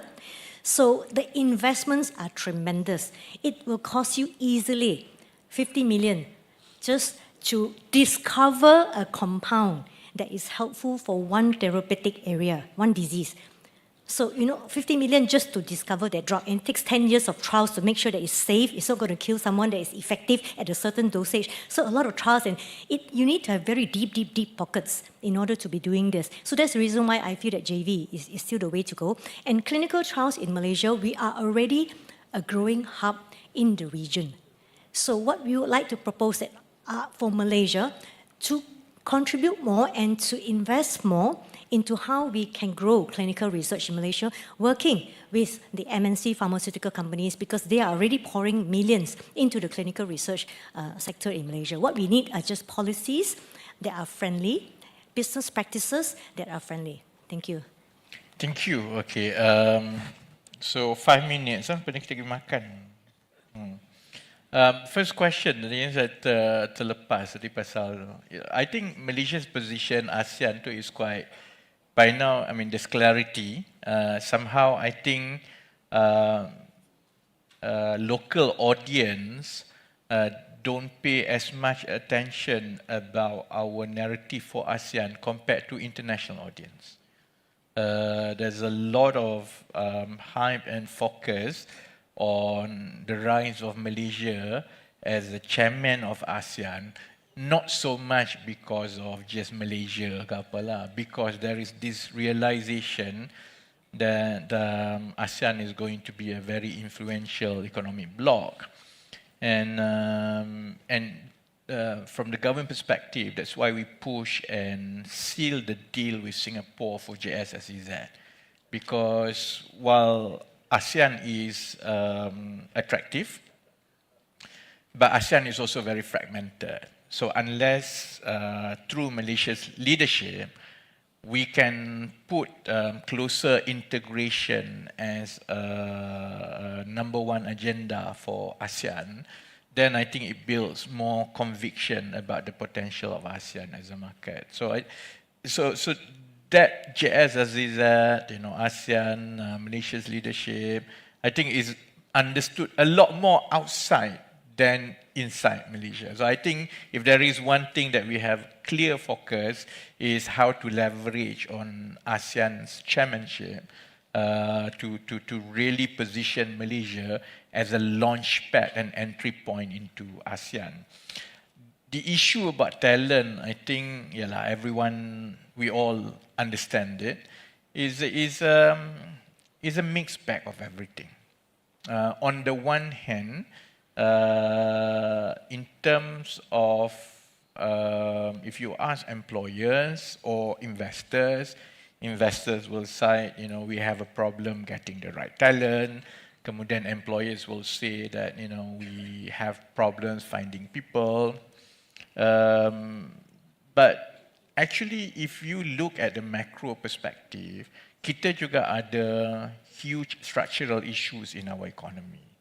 The biggest employers are SMEs. SMEs cannot compete in terms of pay with MNCs or GLCs. Therefore, a lot of graduates actually are underemployed in our economy. Kalau dia dekat SME ke, let alone kalau dia buat Grab, they are underemployed. So that's why we have about 20% plus underemployment program. And part underemployment problem. And part of the reason why they are underemployed is because there is not enough high-value jobs.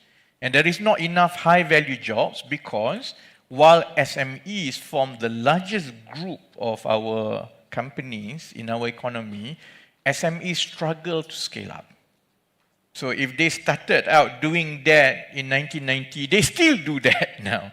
The pathway to scaling up in Malaysia, and without scaling up, you don't have access to financing, to technology, to the market, and so on. So these are structural issues which we have to intervene at all levels. I think RMK 13 put focus most drastically on education and upskilling. And in fact, we are hoping that when RMK 13 goes to public, goes to parliament, the first impression of RMK 13, it is less of economic talk, more of education talk. Whether or not we can pull it off and harmonize everyone, that's a different ball game altogether. But at least that's the thinking about RMK 13 now. It's actually very lopsided towards education and upskilling. We've cleared it, we've presented it, first cut to Prime Minister. PM also agree it's all about education and upskilling. And I think it's going to be the first RMK where the focus doesn't seem to be economy. The focus is actually education and upskilling. But while we say that, of course, we have to admit that we really need to manage this whole issue about upscaling the SMEs, which I will come sekejap lagi kan. I think the first question, the last question, 30% pharmaceutical industry, yes, in terms of MPRA, government is going to table anti-red tape or Red Tape Reduction Act yang dipanggil TIZAM in March, and the bill basically mandates for red tapes reduction. Before this actually kita tak ada undang-undang tau yang nak mengawal how the red tapes and bureaucracy grow.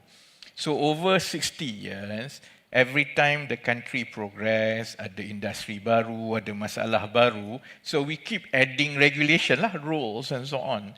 So that's why lama-lama, people complain about bureaucracy lah. So with the act, it's basically a government is obliged to right-size the bureaucracy.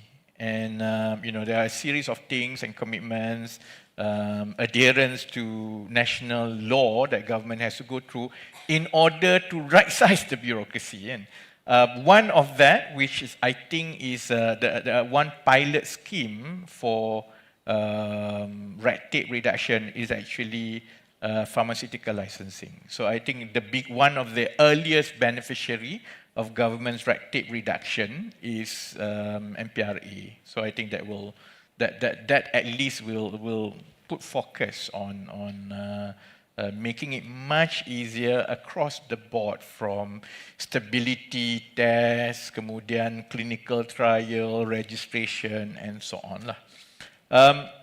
The second question tadi pasal dispenser lah, kan? Dispensing to be separated daripada klinik so that pharmacists can dispense. So that means that GPs can no longer dispense lah. You go to klinik, sekarang ni you go to klinik, doktor tu lah bagi GP tu bagi diagnosis, you pergi beli ubat dekat situ juga, dia prescribe kan. There has always been this challenge kan, the industry, there's two views. GPs are totally against it because that will take away one large part of the business from the GPs. Pharmacists are totally for it. So I think government has to revisit and tengok kan. So this is more a political issue more than anything else. So siapa yang nak jadi mangsa ni?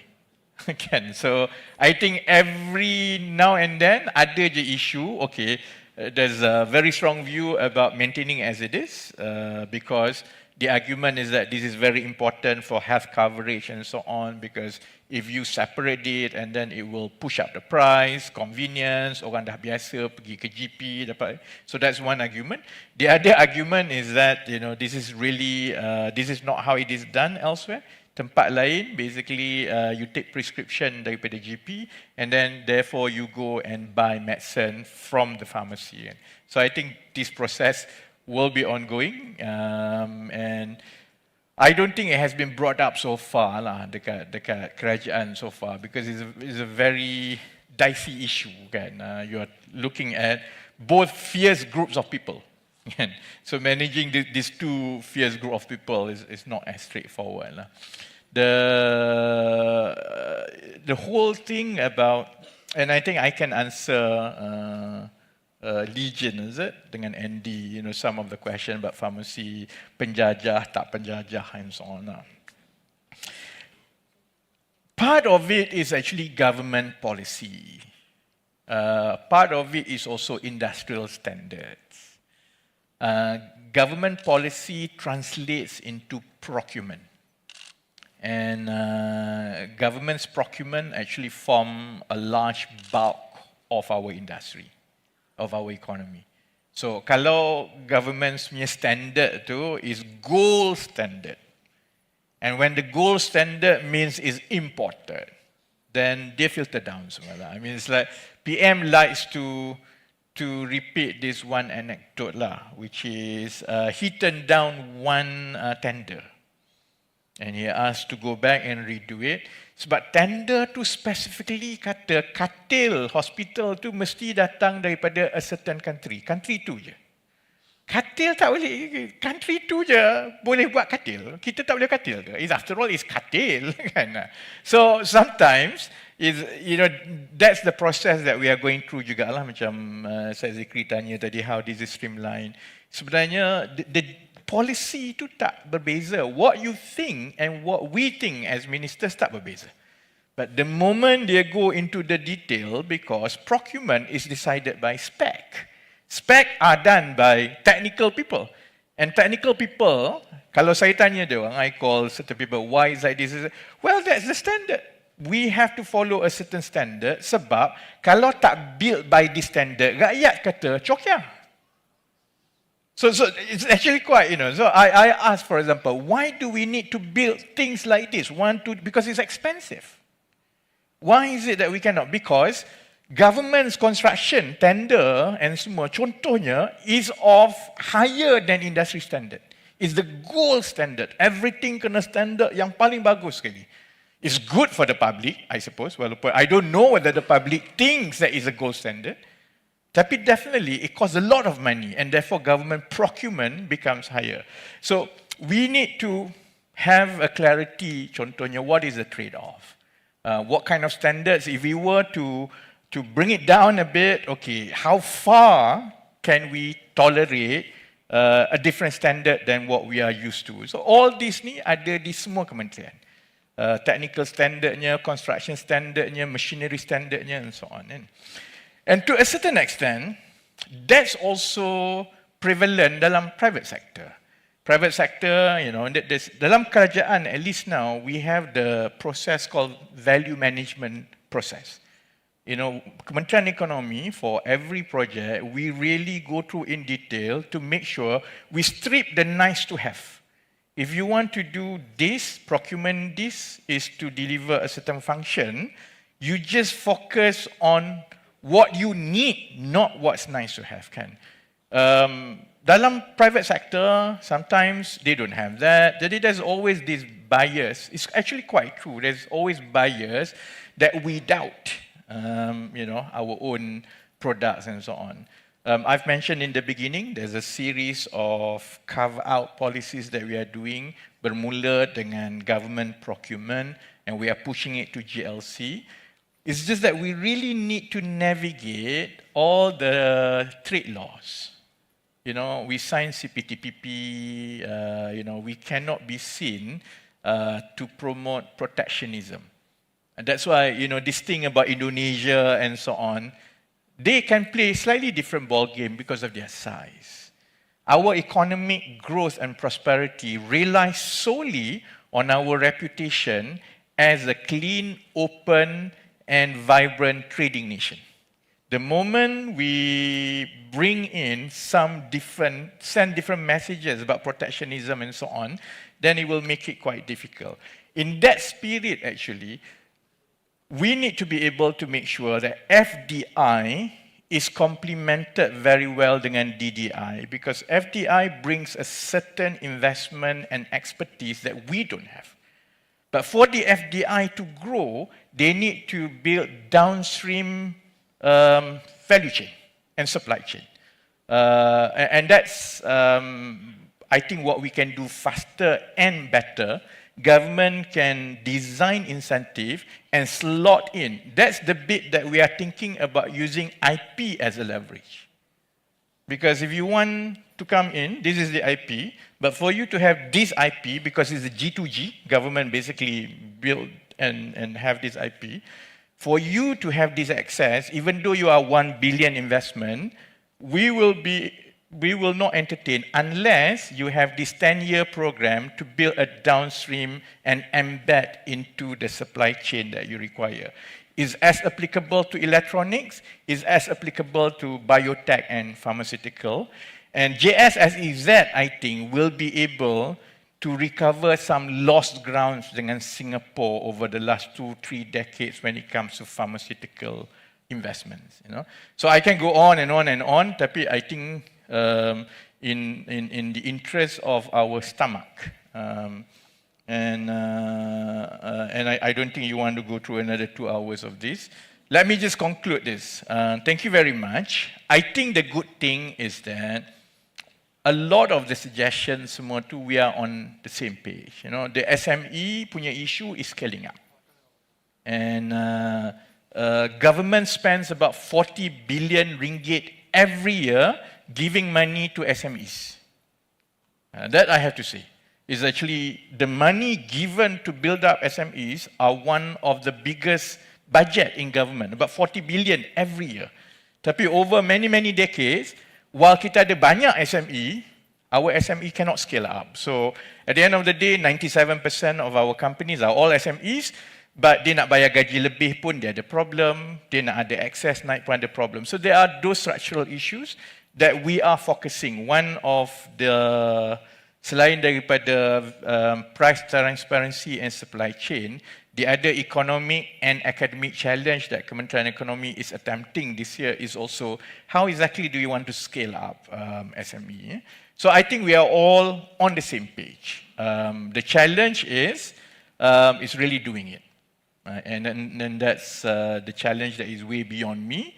Dekat Kementerian Ekonomi will attempt for RMK 13 to really put what we call bold and radicals, to really shake the ground so that we begin to have a program. I think whatever we have to take it outside because we have to stop when.